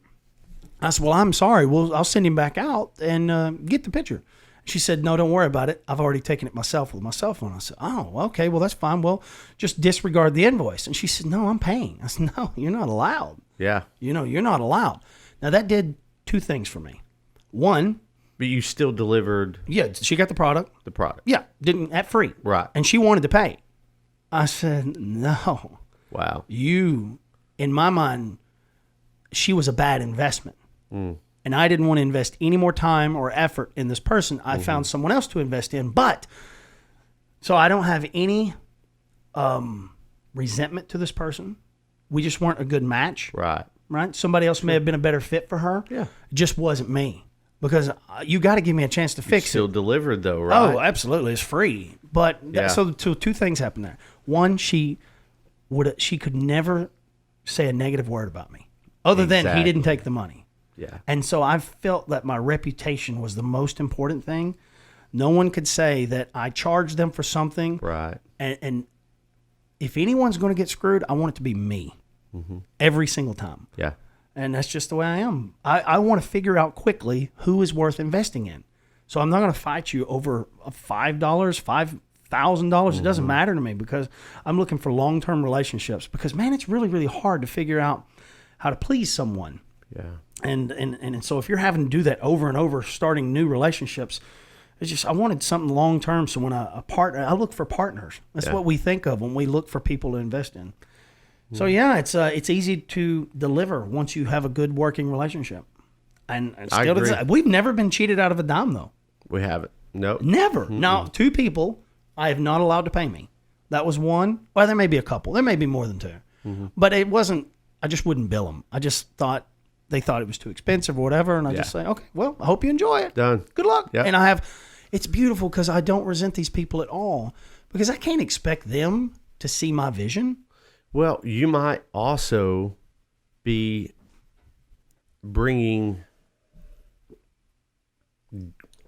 opening their eyes to, oh, he didn't try to cheat me. He or she didn't try to cheat me. Maybe I need to not be so hard, or maybe I need to be more clear on what I want. You may change the way that they look at scenarios or do business. And boy, when you lay your head down at night on that pillow, there's no better feeling knowing just take a breath and go to sleep instead of just wondering, did I do that person wrong? Did I do the right thing? That's a horrible feeling, and you never want to do people wrong. So take the high road and I don't move even. on. You could call it the high road. Yeah. You the right thing, nailed it though. right there. Yeah. You can ask my wife. I go to sleep faster than any person on the planet. Says it's a lot. Quick. Says a lot about Seconds. Yeah. Literally seconds. Now I do tend to wake up at 2-3 o'clock in the morning because I'm like, oh shit, I need to get this done. Yeah. But so my philosophy just ultimately is why I wake up at 2 or 3 o'clock in the morning because it's eating at me. I have to follow through in my commitment, and it's what keeps me motivated. The anxiety of knowing I need to deliver on this. Sure. But I love it. I love it. It's part of being self-employed. There's always going to be some kind of anxiety. to it. It's just the way it Tough, though, is. isn't it? Man. Especially when you're delivering creative processes. This is more difficult. If got I a built lot. houses, I would be much happier. Yeah. I really would. Well, 'cause now you if know- I designed houses, that might be miserable. The checklist. We got to get me better, more checklists. I'm doing good though, but I do like the philosophy that we use, and you love it too. You believe in it, and I think of it like this: everything to me in life is an investment. This conversation is an investment. Everyone I know is an investment. Yeah. Not necessarily financially, but emotionally. I see everything as this exchange of emotion, and that's why I always try to be positive. I don't want to bring people down, but I have someone that I can go to if I am down. A lot of times, unfortunately, that has been you, and it's not often, but you're just someone I trust. But I also try to do that for other people. I don't know who you go to. Who do you go to? You pray about it? Because you got to have bad days. Yeah, you've told me a little bit, gosh, I but pray you about don't it, dump yeah. on me. But you don't dump on me. I go fishing. Yeah. Ride around in my truck. Yeah, I have an 89 Ford. yeah. Play my guitar a little bit. We ride back roads. Listen to old country music. But don't you think that you still have to talk to somebody sometimes? You got to vocal. You need Well, to I get talk these to things. you. Yeah. I talk to my wife. Yeah. Call up an old friend from high school. Talk to them. Not even about your problem. Just talk to them. 5 minutes. And my problems are And good it's problems. like they just go away. You know. Yeah. And my problems are always good problems. It's just when I am the product, Right. that's the problem. Yeah. You know, right. that's why you are so important to me, because you allow me to just worry about the product. You never want to look at a camera, pick up a camera. You told me from the beginning, I don't want anything to do with production. Now you are my producer. You produce so much on the backside. You organize everything. You make my job so freaking easy. Man, gosh. Did you I wish I realize felt- that? No. Golly, man, it's just so beautiful. I don't have to worry about anything. I don't ask any questions, do I? I don't think I ever asked anything. Just tell me where to be and when to be That's there. it. And That's it. everything's already laid out. Tell me where to point and I'll shoot. Yeah. Man, I think people need more Garretts in their life. Really. God, I wished Yeah. I had you at Nissan. Dude, I'll pay you can- later. No, I'm not joking. And I don't think of you. I think of you. You are my business partner. Man, and we got so many likewise, amazing though. things that we're going to do in the future. I just got to get a few things Golly, developed here. And I we can't wait are- to share it. The momentum. It's all about momentum. Yeah, and we've planned for, we have plans to capitalize if the economy tanks. We do. Yeah. And I think you got to think that way. You got to plan for things. And But it's in not- our way to it's capitalize helping is to help others. That's right. exactly It's right. not. That's our It's secret. not kick a man while he's down. It's not that. It's let's help you survive. Yes. Let's help you. And we don't. And our plan is to not get anything until you are surviving. If they are successful, we are successful. I always tell If people they're I not, want- we're not. Yeah. I always want people to make a shit ton so I can just make a shit ton. There you That's go. always my plan. But A little bit of something's better than yep. none. Yeah. That's where I was trying to get you. I was like, I have 100% of nothing. Yeah. I'd rather have 50% of something. I really did. I really believed it. No, that was your. And we ended exact up working words. our own thing out, and it's gone back and forth so many times. But anyways, I'm not. Thank not. We don't ever get to talk about what we're doing. And well, actually, we do. We're the paper napkin business, they call us. Paper napkin named it that? business. How many paper napkins have we? Some of our friends, I'm sure, that seen us writing on. You have on stacks some notes. of ideas. We should go Yeah. back and visit some of those. Man, I've got them. I've Yeah. still got quite a few of them. Interesting. Yeah, What a it's great impressive. relationship. This is, and it, I'll pull out that napkin the next morning and say, here's what we need to do the next day. Mm-hmm. Day after that, pull out the other napkin from the night before the last meeting that we had. Okay, here's what we need to do. All right, then it became setting up meetings, and then it's incredible. it really is incredible what we've accomplished. Yeah, it's been fun. And it is fun. Yeah, it's a hobby. whole lot of fun. It's a hobby. Yeah. Yeah. I had so much anxiety today, and then going to this meeting, I didn't know if I wanted to. I told you I wanted to pull out of this deal that we had because I wasn't producing as much as I was consuming. Yeah. Because COVID was a great excuse to not do anything, it seemed like, and it was eating me alive. And I was thinking, God, I can't keep taking this money if we don't find a way to make it right. Correct. And we had plans, we had ideas, but they kept getting shot down because there's rules and stuff. There's, I hate Right. being ambiguous, but we have to be. But then today, man, golly, everything was, I come home, I'm like, wow, that was easy. It's amazing. As long as you go into it, I think with that attitude, what's that noise? That might be my phone. Oh, I could barely hear it. I think as long as you always go into it wanting to produce, I told somebody, my kids, I was like, as long as you focus on producing more than you consume, you'll be a happy person. I love how you say that. Say that again. Produce, if you want to be happy, produce more in life than you consume.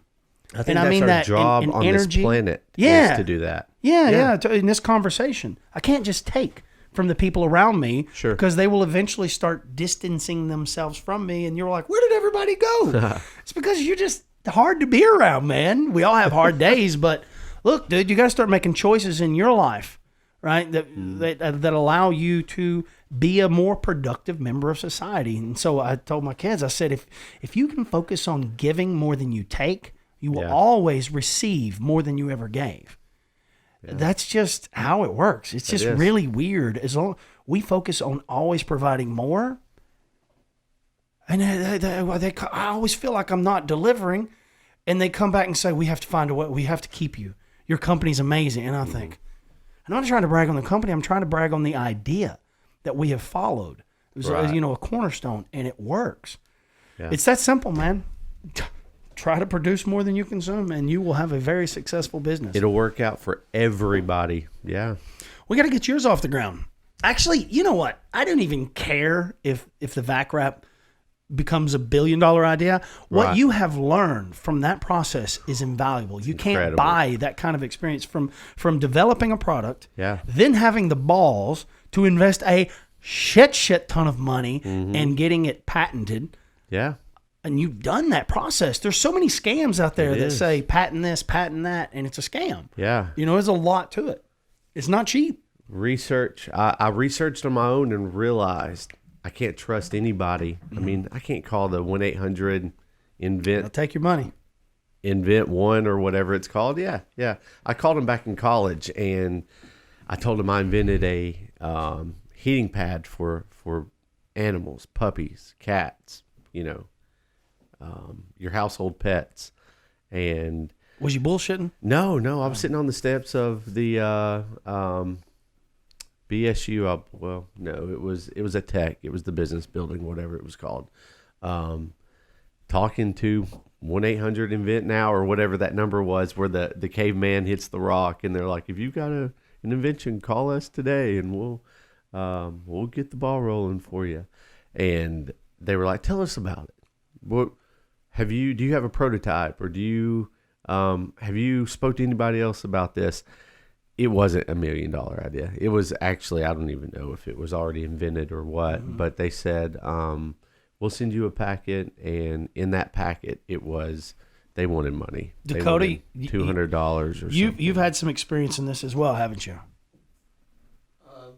Can you hear me okay? Yeah. Yeah, just a little bit. I mean, it was really Aaron, but. Yeah. Well, you have experience, though, both of you. Yeah. They had an idea, and this company convinced them that they could patent it. A concept. Concept, yeah. They took a lot of money, didn't they? It's amazing. So for all you out there that got the next $1 million idea, don't call the 1-800 number. What do you got to do, Garrett?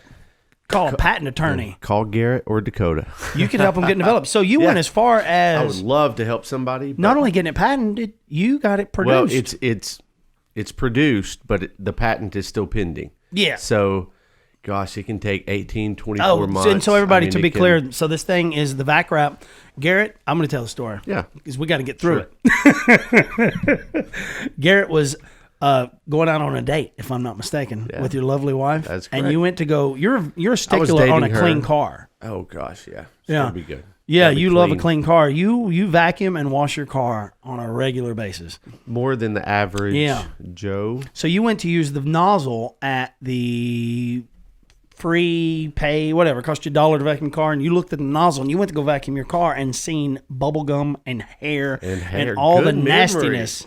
God, this thing was horrifying. Disgusting. And you thought to yourself, there's got to be a better way.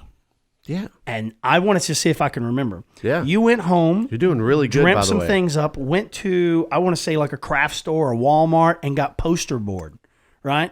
Was it a poster board? It was material. Painter's tape. Painter's tape. Painter's plastic tarp. Painter's plastic. Painter's tarp. Yeah. Different millimeters. Yeah. Because, I mean, sometimes. You're talking about one of those big ass rolls?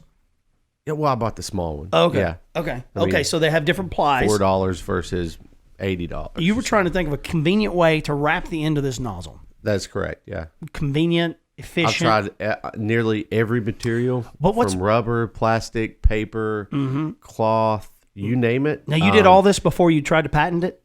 Oh yeah, because I needed to know when I patent it, the more specific. Well, the more specific you are, Yeah. the better. But I had to state how is this made, and But the beauty of it is you wound up settling on the most simple version.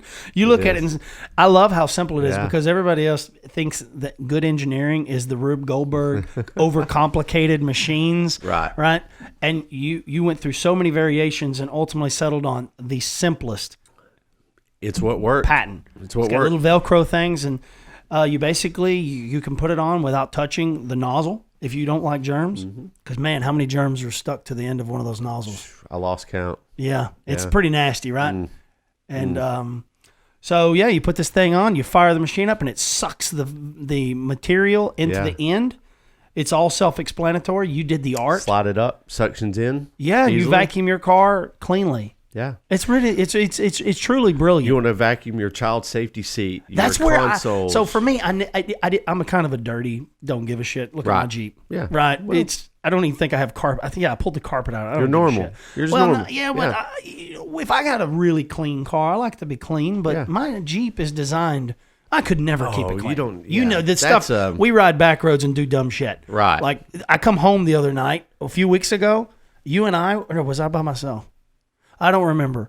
But I came out the next day and there was a 20-foot tree sticking out of my Jeep. You told me this. I was not with you, but you It said looked it was like- sticking out the left side. Out of the whole front. Yeah. It went through. So I was plowing. I was making a new trail. And these were big trees. You know, I say big trees, 2 inches. If you ever get a chance to ride with Nathan, do it. On the backgrounds. Yeah. Just a loop. Don't let him do say it. small loop because it doesn't exist. It's like me telling a short story. Not going to happen. Yeah, but we have a good time. But yeah, I was plowing these trees over. I come home the next day. I think my wife seen it and didn't even say anything. She was like, she just laughs and goes to work. I come outside and I was thinking, what the hell is in my Jeep? It was through the steering, you know, the linkage over the axle and all the way back to the back of the Jeep, and it had to be sticking out 10 feet out in front of my Jeep. I'm driving down the highway. I had no idea. Impressive. Had no idea. Yeah. Like you're moving some round bales of hay throughout the field, right? It looked like I was jousting. A fork. Yeah. Jousting. Wow. Yeah, I can't believe I didn't get pulled over. Yeah, you're not the typical user for the vac wrap. Not at all. No, but when I realized how brilliant it was, car seats, Yeah. children. Child safety seat. You know, I'm thinking of the Cheerios, and that's where we was talking. I was like, holy shit, this is a really brilliant idea. It really is. We just haven't figured out how to get it out there. Not yet. I mean- not yet. We're not giving up though. No. But the process and what you learned, oh my God, is so valuable. It's incredible. Do you think if you ever had to invent something else again, do you think it would be cheaper? Oh yeah. So you've Quicker, cheaper, Yeah. faster. I know who to call. Yeah. I know what route to take. Yeah. Yeah. No doubt. Well, hey, don't let me go over too far. How long have we been going? Hour and a half. We were going to try to start keeping these things under 2 hours. Okay. You know, consumable When do we take a restroom break? right now. All right. Matter of fact, we can wrap up the show unless there's anything else you want to. What else you got? You had something, surely, you want to talk about. Goodness gracious. Why don't you go to the bathroom? We'll decide on that. All right. Oh, well, we were talking about your details. And I said, if Garrett ever witnessed a murder, that son of a bitch is not getting away. You remember every single thing. And he loved it. He really enjoyed all the details. He said it was refreshing, or I don't know, whatever he said, but he didn't know you was on Deal or No Deal. So this is why we got to get Disastrous sometimes though. we got to get the other monitor up here. I meant to buy one. We need a monitor there so he could put it up so we could see it, because he's been over there seeing you on Deal or No Deal. Oh, He's over there looking really? it up. Yeah. So we could have shared that with the public. I don't know Nice. how right now. I guess. Let me tell you, Go ahead. They made me wear a sweater vest. Did you see that, I knew Dakota? this. Man, They chose it for you. they Yeah, I did. see it. Yeah. What did they think you was going to be more? I don't know. We all showed up. When you get to the airport, they shuttle you to your hotel, and then they say, okay. In the lobby. When we got to the hotel, they said, is this everybody with you? And I said, yeah. They said, I'm the designer. I've got racks of clothes. I'll be up to your room. We were like, wow, dang, this is Hollywood. And within 5 minutes, girl knocking on our door, all three of us guys, she was like, try on what you brought to wear to the show, and slacks, button up, pretty typical. And she's like, okay, y'all all look very similar. You got different colors, but we need to change up the look. So she's got these 2 racks of men's clothing. She says, all right, this, and she lays out a sweater vest, a pullover, and something else. She goes, who wants to wear this? And it's a sweater vest. All three of us look at each other. Nobody says a thing. Nobody. How about you? And I said, well, hey, all right, I'll try it on. So For $1 million, I'll wear whatever you want me to wear. that's exactly what I said. I put it on. I thought there's no way. I've never worn a sweater vest. I'm not gonna look good in this. I put it on. I turned around. She's like, oh, that's it. That's what you're wearing. I was like, okay. And my buddy Dustin Gallagher. What do you think me. she was He trying to kinda say? This is smiled. what a Tennessean looks like in her mind. The accent. She was just trying to break it up. Yeah, Outlook. okay, I got you. So I guess if somebody would have had They would have hated a me. sweater, I would've a been regular sweater, and then I had a button I up, would've and made my buddy somebody wear else. Well, that's kind of where I was going. Yeah. I looked at them. They looked Bitch, at I me. got y'all this trip. Yeah. Y'all are wearing a sweater. So, long and the short, Gallagher kind of looks at me and smiles, and I said, "You know what? For $1 million, I'll wear whatever you want me to wear." Kind of like the lady called me Gary and Greg. Yeah. You know what? Call me whatever you want. Yeah. Yeah, I'll answer. That's a good anything. idea. You're not easily offended, and that's such an important thing in life. I don't get offended by anything. It just, dude, to You be don't. stuck on little details. You laugh it off, don't the you? The moment I start to feel something, Yeah, negativity, gotta go. yeah. I'm out. I you go. disconnect that. I stop investing, and I move on to something Well, else. it goes back to what we were saying earlier. Whenever somebody says, "Hey, how are you?" If you're like, "Oh gosh, my day's horrible, Yeah. not good. I've been better." Nobody wants to hear that, man. So I've developed. I didn't develop it. I just come up with it. Never been better. Never been better. I got one. What do I say? You said one yesterday. Last night. I don't know. Remember what it was? Just whatever comes to me naturally. I have no idea though. It was pretty cool because when you said it, and I come up with another one instead of asking somebody, "Hey, how are you?" Say, "How you feeling?" Yeah, I ain't feeling Yeah. anymore. Yeah. You don't know. Never know. What was I going to It's say? better than just saying good or bad, Yeah. I was something I was thinking about, and I knew I was going to lose track of it. I guess it'll always come back around. Oh yeah, the $107,000. Yeah. How old were you? 24. With $107,000, you had to pay taxes on it. Yeah. So they cut you a check right there. No. So the Writers Guild in Hollywood, if I'm saying this correctly, was having a strike. Mm-hmm. They went on strike August, September, October, and that halted everything. So they said, we don't even know if your show's going to air. If it doesn't air, You don't get paid? you don't get paid. What? Well, yeah. So, and that's part of the stipulation. So I couldn't be extremely excited yet because, I don't know if I'm going to get any of this money. You know what I'm saying? That would have been the worst feeling ever. You just gotta ride it, man. Hey, I got a free trip to LA for a week. You're capable of doing whatever you have to do, but I'm going to tell Right. you, if I had a choice, I probably wouldn't even went on the game show if I'd have known that would have been an option, Well, yeah, you which would. is stupid. Yeah, Yeah. I would have. So because of the writer's strike, if I'm saying that correctly, wasn't guaranteed that it would air, and it was basically like Hollywood was shutting down for an unlimited amount of time. I think it was 2 or 3 months.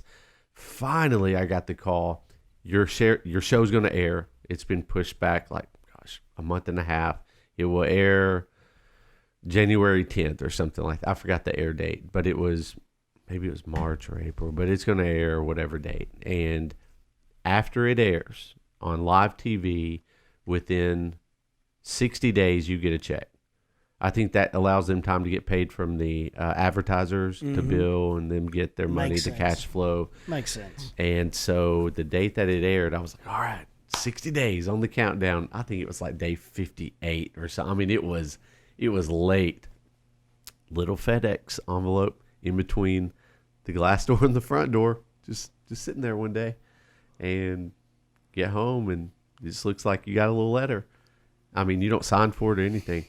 What a wow! I couldn't imagine being that young with that much money. Listen, at one time, California took 7.5% right off the top because of I wasn't a resident of California, and then of course IRS takes another chunk of money. So doesn't matter. It's a good way to start off. Boy, now that's before you got kickstart. married. So yeah, I guess we don't have to go into the timeline there, but no, Carly and I were dating. Yeah. She was on there as my girlfriend on the show, and it's odd to say my girlfriend. Yeah. And yes, we could have got married, bought a house, started a family, whatever. But I tell you, to wrap back around to where we were earlier in this podcast, everything happens for a reason. And I think we are so much stronger people now than if we would have jumped in earlier. We wouldn't have had as bliss of a marriage as we have. Yeah. It's hard to explain, but no, I get it. Yeah, man, life is good. And I would even debate, and I'm not going to. It's hard for me to think that things happen for a reason. I'm okay with people that have that, whatever it is that helps you function. And I had to find my own. It's like for me, no matter what happens, it's all going to work out. Right. Like opportunity is going to come. You just got to spend your life preparing for those opportunities. All I'm saying is, I'm saying a lot. I think this. If I think that, I don't like to tell people that because I don't want them to think that it's out of their hands. Right. They have no responsibility for whether or not they're happy. Yeah. Right. It's the luck of the draw. It's the cards I was dealt. A higher power thought that, this is what was supposed to be. And no, man, you can change these outcomes. You've got to do your part. Yeah. You can't sit here and this. I'm glad you mentioned that because people always say, well, you're a Christian. You believe God's going to just take care of everything. If I sit in there on that couch all day and think he's going to take care of, the mortgage or, the 401k or give me a vehicle to drive or something. I mean, it's not going to happen. What would be the point of even being here? Exactly. It seems so silly. It's a two-way transaction, That's why I tell people it takes no effort to be miserable. Matter of fact, that's the requirement. The less effort you invest, that's true. Yeah. The more miserable you are.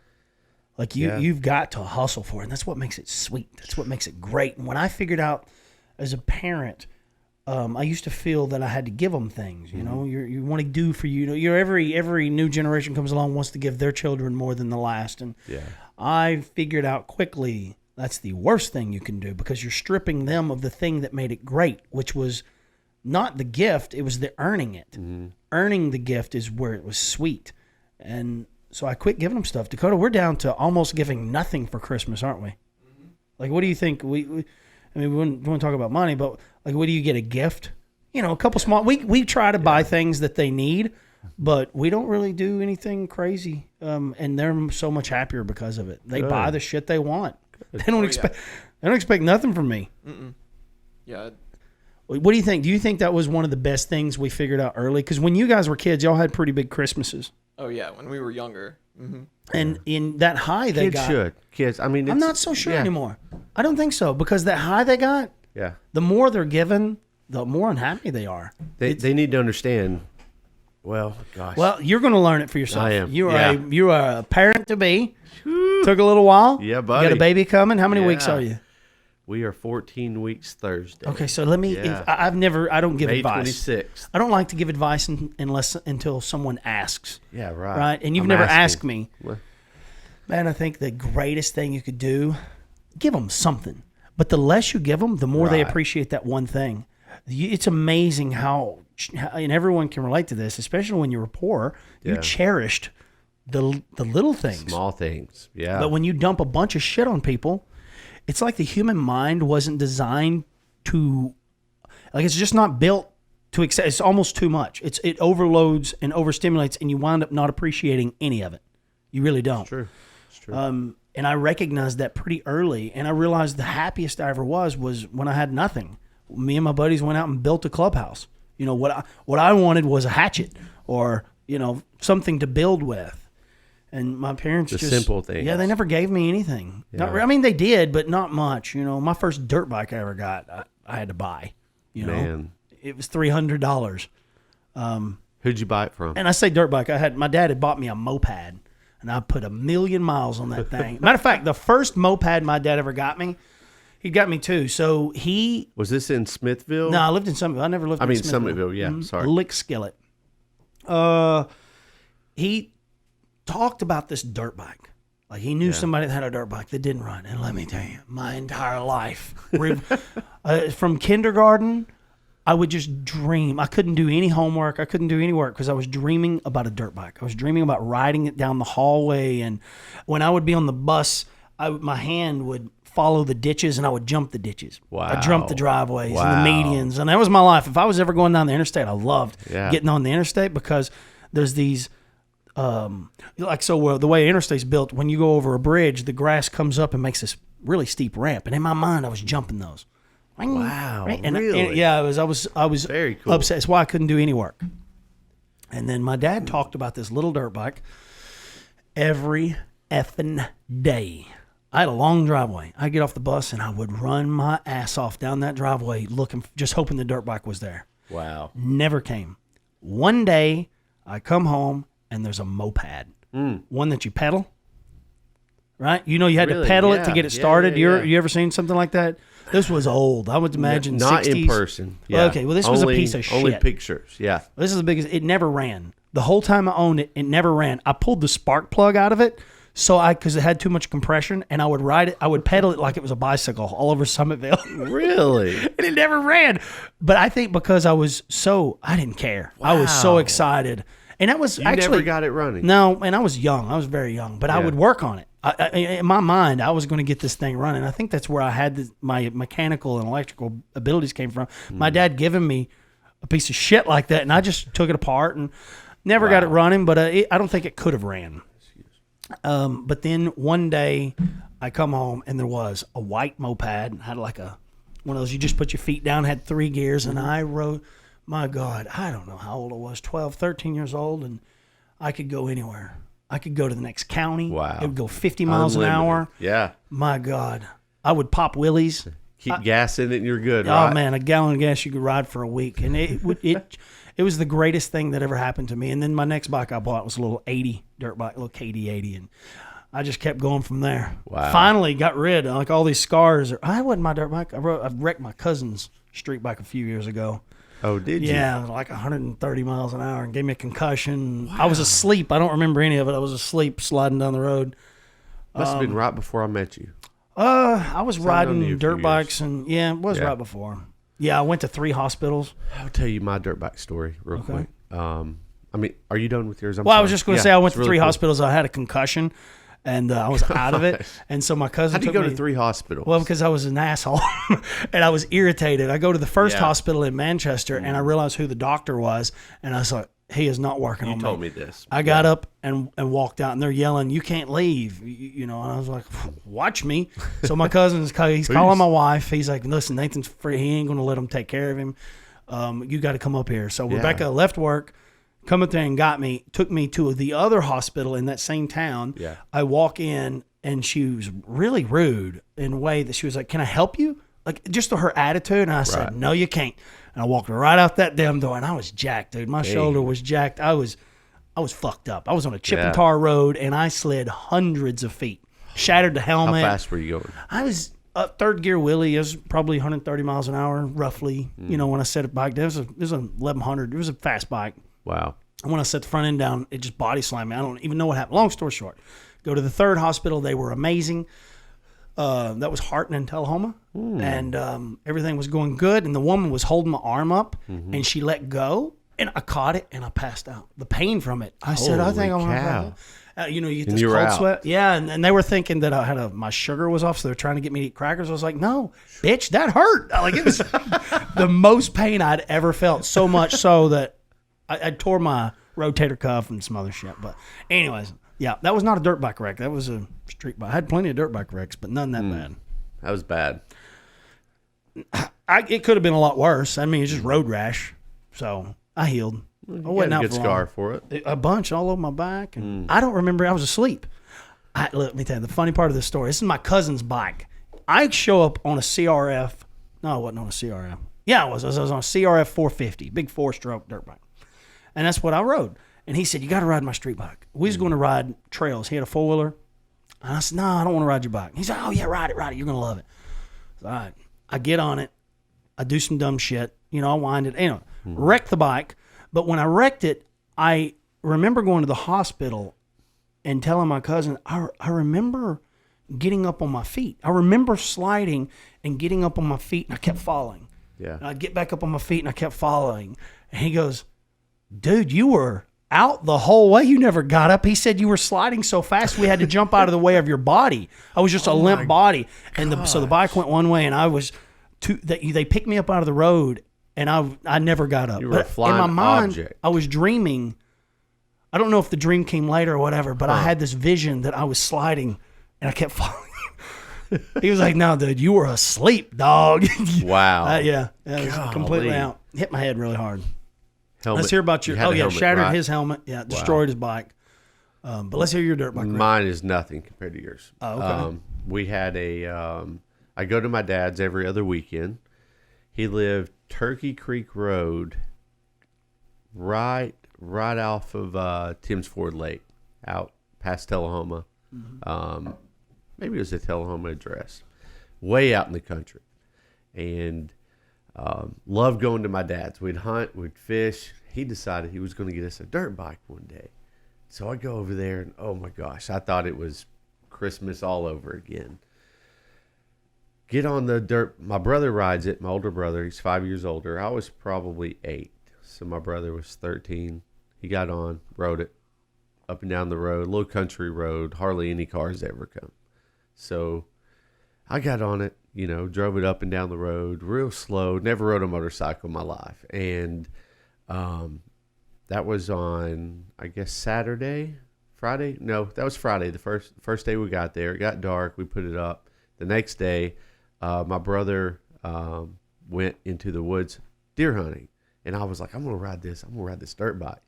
And I couldn't get it started. It was everything I could to, you know, kick start it. You know, I was 8 years old. Not a lot of weight, not a lot of strength. Got it started. I made it down the gravel driveway, laid it down, and not going very fast. But it skint my arm, skint my jeans, tore a hole in my jeans, but it skint the body of the bike, right? And so I take it out to behind the house, wash it off, trying to wash the scratches off of it. And I thought, okay, Dad'll never know. And I set it up there. My brother come back from deer hunting. He rode it. He's like, what happened to the bike? I was like, don't say nothing. Don't say nothing. You I telling wrecked it. yourself don't say anything? I told my brother, don't say nothing. Oh, He's gotcha. like, what happened? He's like, it's all jacked up. I was like, don't say nothing. He's like, okay, Dad's going to kick your butt, though. And I was like, he'll never know. He'll never know. We parked it. Go back 2 weekends later. Dirt bike's gone. We have a go-kart. I said, we got a go-kart too. He's like, nope. You boys are going to tell me who wrecked the motorcycle. And I said, what do you mean? He goes, it was in bad shape. You know, had scratches all over it. I said, well, it was me. And he goes, you weren't going to tell me. I said, well, I didn't want you to get mad, you know. And he's like, well, no more dirt bike. And he goes, y'all going to get hurt. That was just proof. I'm glad you didn't get hurt. And, That's just part of it, though. well, he gave us a go-kart, and then the thing locked up probably, I don't know, 4 hours into it. My poor parents, I don't know. I must have tortured them. My parents have woke up the next morning and realized my truck. I'd go to bed, and I flipped my truck one night. You know, the whole Holy top cow. caved in, drove it home like that. Yeah. I've just You brought drove it home after you flipped Yeah, it? we flipped it back over. Hold on, let's see. The first time I flipped it, how many times I flipped it? No, I only flipped it once. No. Drug at home. Okay, there's been several. Yeah. Yeah. My poor parents. I feel so bad. I feel so bad for them. But, like, I remember, okay, so my uncle, first broken bone I ever had, my uncle was goofing off, and he jerked me out of his chair, and I snapped my arm. Couldn't ride my dirt bike the whole time. Yeah. Within a week of getting my cast off, I was just strong enough to pull the clutch in. Mm-hmm.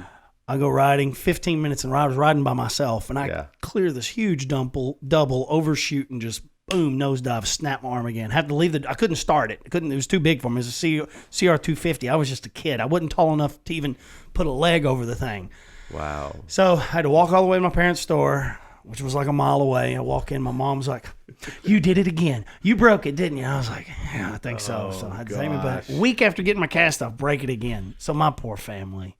Golly. A week after. Yeah, one day I was so tired coming home. I was falling asleep, and I turned into my parents' road, and I was like, "Thank God I made it." Over on Westland Drive, and I'm 200 yards from my house. Fall asleep. Hit this. There's a fence line with trees growing out of it. Ripped the fender off my car. Never slowed down. Just kept going. Pulled in the driveway. Went to bed. The next day they come outside. Fenders ripped off the car. They never. I mean, I fixed them on shit. They didn't. They were make better choices, son. I know I put them through a lot of sleepless nights. Wow. A lot. I was wild as shit. You've really got me pumped up about being a dad now. Keep them away from me. I'm so happy my kids have turned out the way they have. Dakota, all of them have turned out good. Your kids so far so good. Are incredible. All of them. Yeah. Teach them young. Anyway, man, we need to talk more about parenting. And I guess if I ever had any advice, let them earn it. Let them earn it. That's the sweetest. Dakota, would you agree or disagree? What is your opinion on that? I think. I ended up loving earning things. The feeling of earning it almost becomes it's how I've built my whole life. Yeah. Does that sound okay? Yeah. You sound great. It was sweeter than the gift. Oh, for sure. Yeah. Well, and because the true gift of it was the feeling of earning, and that's going to stay with me my whole life. Yeah, we did an experiment. I said, "Tell me everything you can remember." Cell phones, everything. Yeah. He only remembered the things that he earned. Mm-hmm. He didn't remember anything I gave him. We're talking about good stuff too, Right. But what I did was I was like, you know what? They need an opportunity to get whatever they want. Now I'll meet them halfway. Whatever you want in life, I'll meet you halfway. Your first car, you want a PlayStation, whatever. But honestly, man, y'all don't ask me for shit. Well, he's old. He's grown up. I had to beg him to move back in. He had his own apartment. He buys his own stuff good. Now. Yeah, but I wanted him to figure it out on his own. Yeah. He went out, started making good money, self-employed, 100% self-employed, struggled like a mofo, just like anybody, but that's really important, right? Mm-hmm. To not know what you're going to eat. He wasn't doing good. We'll talk about that on another podcast, the struggles he had. He and his girlfriend was having to compensate. What was your rent? It was expensive for a kid. It was about $1,500. For rent. Like, he was a big baller, Still driving the first car. Not his first car. You've had several cars, but... Anyways, I was like, look, you've done it.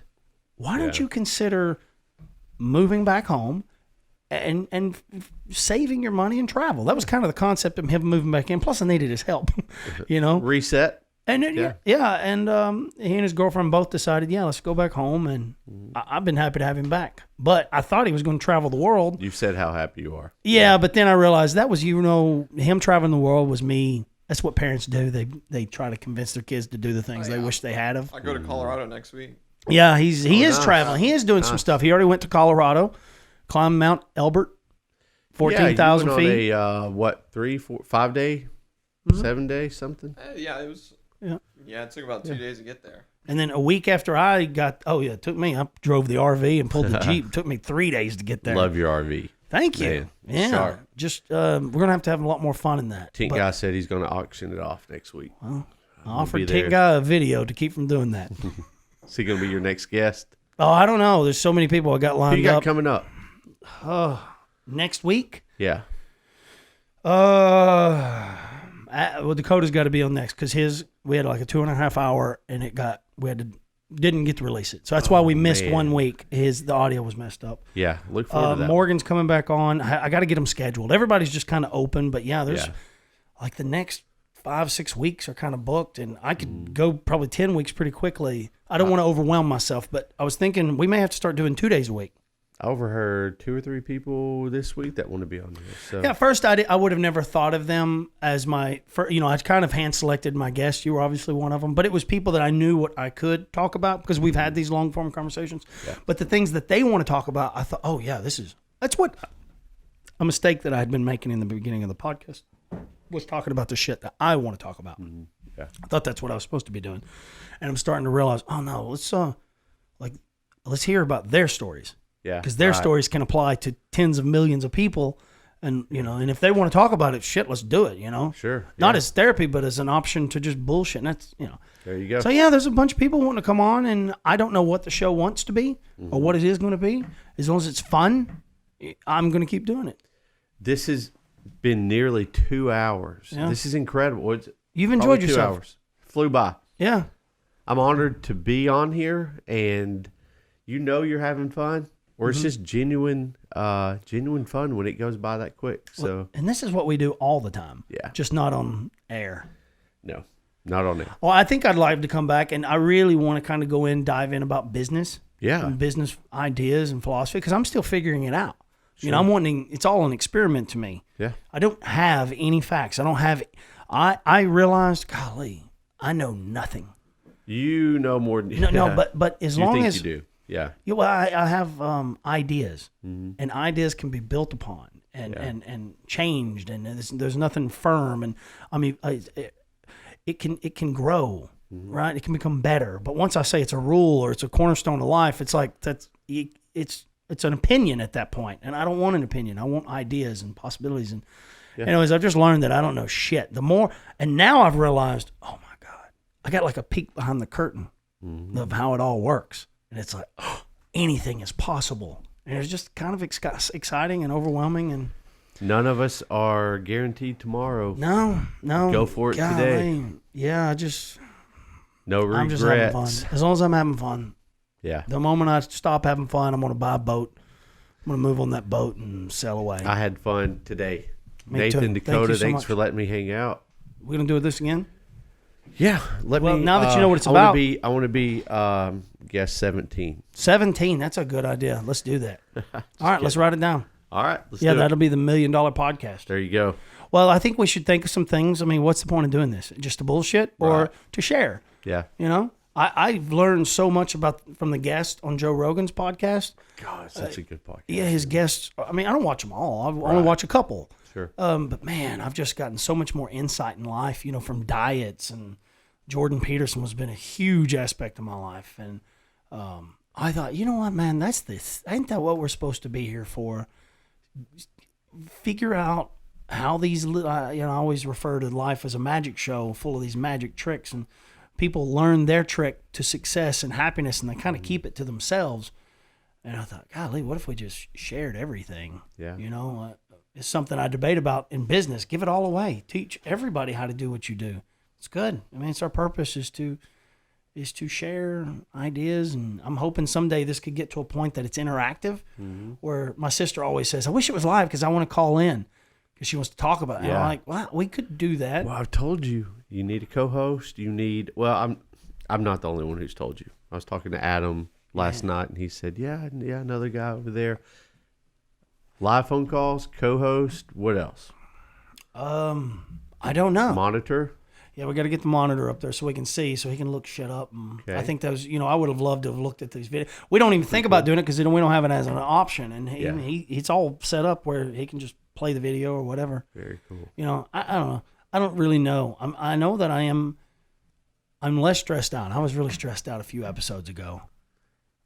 Y'all have developed a lot. I enjoyed watching the first one, the second one, the fifth one, all the way. I've not watched Eric I'm surprised Garcia. you're actually watching any of them. Yeah, I've watched probably 70%, 65, 70%. I think that people that, I couldn't imagine watching my buddy's podcast because I know my buddy. Well, what I like is how you this has been 2 hours long. Yeah. Well, you're going to chop it up. You're going to make it where it's more. I didn't do that to Eric's. I need to, which is why you haven't seen any of it. It's 3.5 hours. And that's what's been making me miserable is having to go back and watch my own podcast, which I enjoy doing because I'm learning a lot about how I'm communicating. I'm learning where I'm falling short. Okay. I'm learning how to communicate, the art of communicating. It's tough. So I'm excited, though. It's going to make me a better negotiator, a better person to my kids, my wife, my friends. Good. Just learning to you'll get your chance. Be patient. You'll get to say what you want to say. Just be patient. But I'm learning. I don't know what the fuck I'm doing. Yeah. But I was saying that to say that I don't know what the hell I was saying. My kids enjoy this. And you know what, man? I wished I had something like this of my dad's. I wished I could go back and listen to hours and hours and hours of my dad, you know? Well, it'd be kind of cool. And I do want to talk about that. Yeah. So these two windows right here. So I don't believe in a lot of things. Okay. You know, that most people do believe in. I did not know what a red cardinal stood for. Did you know anything about it? Means if you've lost someone, they're coming back to visit, correct? This is so trippy. Yeah. Because I don't believe in ghosts. You know, and as far as my opinion of the afterlife is not really people hanging out my window. You know what I'm saying? I just don't think about heaven in the way that other people do. Right. I've got my own theories. And I've not for 1 second do I think that bird is my dad. Right. But I have this idea that bird. What? Okay, so what happened was,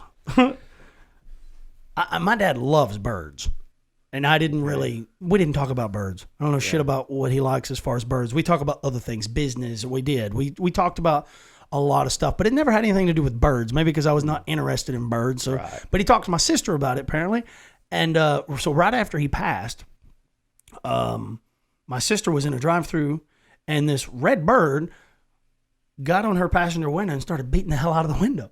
Like, what bird does this? Like, it had to be within a week of my dad passing. Wow. Yeah, it was just insane. So my sister's recording it, and I'm looking at it, and I thought, she recorded it. Yeah. Yeah. Okay. She Marco Polo'd me on it. So what had just happened to me, like within the same week, a red bird, I'm sitting there watching TV, and a red bird got up on my windowsill. It's the same windows all around my house. Yeah. And this red bird got up there and just pecking on my window. And I thought, I didn't think anything about it. I thought, well, that's different. Look, bird's crazy. And then I would come in here, and when these blinds are closed, it'll pick on these windows until I open it up. And it just sits there and chills. Yes, does it every day. Every single day, cool. This red bird comes to one of these two windows. Cool. And my dad he loved to pick. He loved to poke. He was just so aggravating. He used to piss me off, drove everybody crazy. It was the way he liked to just dick with people. Yeah, right. And annoy them until he thinks he got under your skin, and he's like, and he's happy. He leaves. But yeah, it tripped me out. I thought, well, I know that bird's not my dad, but I think that maybe the afterlife is it's just complicated. I don't want to get into it, but I think of like pure energy. I think you could be everywhere at any moment, you know. Yeah, sure. But I thought, what if my dad's like encouraging that bird to dick with me? You know what I mean? The bird's not my dad. It may not even be aware that my dad ever existed, or you know what I'm saying? But maybe this energy is like, let's mess with Nathan. Let's mess with Nathan. And I love it. I just usually look up and smile, and I open the window, because I usually keep it. It's really bright in here. Is it still coming around? Every day. It was here today. I thought it was at that window, and it was actually at this one. I had to go over here. And if I'm in this room, it's where it comes. If I go in that room, it goes in there, and it just... Damn it, Daniel. Is that what you say? Trips me out, man. Me and my sister talked about it, and that's when I found out about Red. He loved cardinals. Yeah. I didn't know that. Built or had birdhouse, whatever. I don't know. Really? Anyways, my sister was like, yes, Nathan, it was just, it just... That's what kind of bird it is. When people have loss, it's just something nice, Yeah. I've never really experienced a whole lot of loss. And the loss that I did experience didn't really faze me. You find enjoyment in the bird. And a lot of people, I don't know why, they swear it's a cardinal. Yeah. Why couldn't that has never happened to me buzzard before. or a robin or a bald eagle, but it's a cardinal. Yeah. And I don't know if it's that we want to believe. I don't know. And I like that I don't know, because it's possible. There's a lot we don't know. A lot that we put assumptions on. Yeah. And Yeah. it's cool to believe it. Man, I really enjoyed myself. I have too. This is the first podcast I've had that I wasn't anxious going into it. Yeah. Not that you weren't excited I was coming. No, I didn't say excited. I'm just kidding. I wasn't anxious. I knew that I already had an idea of what I wanted to talk about, and I had this idea that I shouldn't know what I want to talk about. It? Yeah. It was the beginning. It was about happiness. I already knew what I was going to ask you. Yeah. And I think just going into it with an idea of where I wanted to start, because I thought I should go into every podcast with no preconceived notions. I wanted it to be as random as possible. That was silly. It is random thoughts. I just need a place to start, and then it would be random after that. Right. So just having a starting point is, I think, why I was so anxious. We'll see. We'll see how the next one goes. I hear you. Actually, Dakota's the next one, so I know I'll do good on that one. You want me to 'Cause sit we already over there know- next time? You want to run the show? No. Adam's gonna do it. He'd you, be brother. pissed if I took his job away from me. Yeah, thank you so much. All right. Episode 11. It's a wrap. Wrap. Thank you so much. Thank you, brother. You gonna let Carly come on now? Yeah, we'll come on.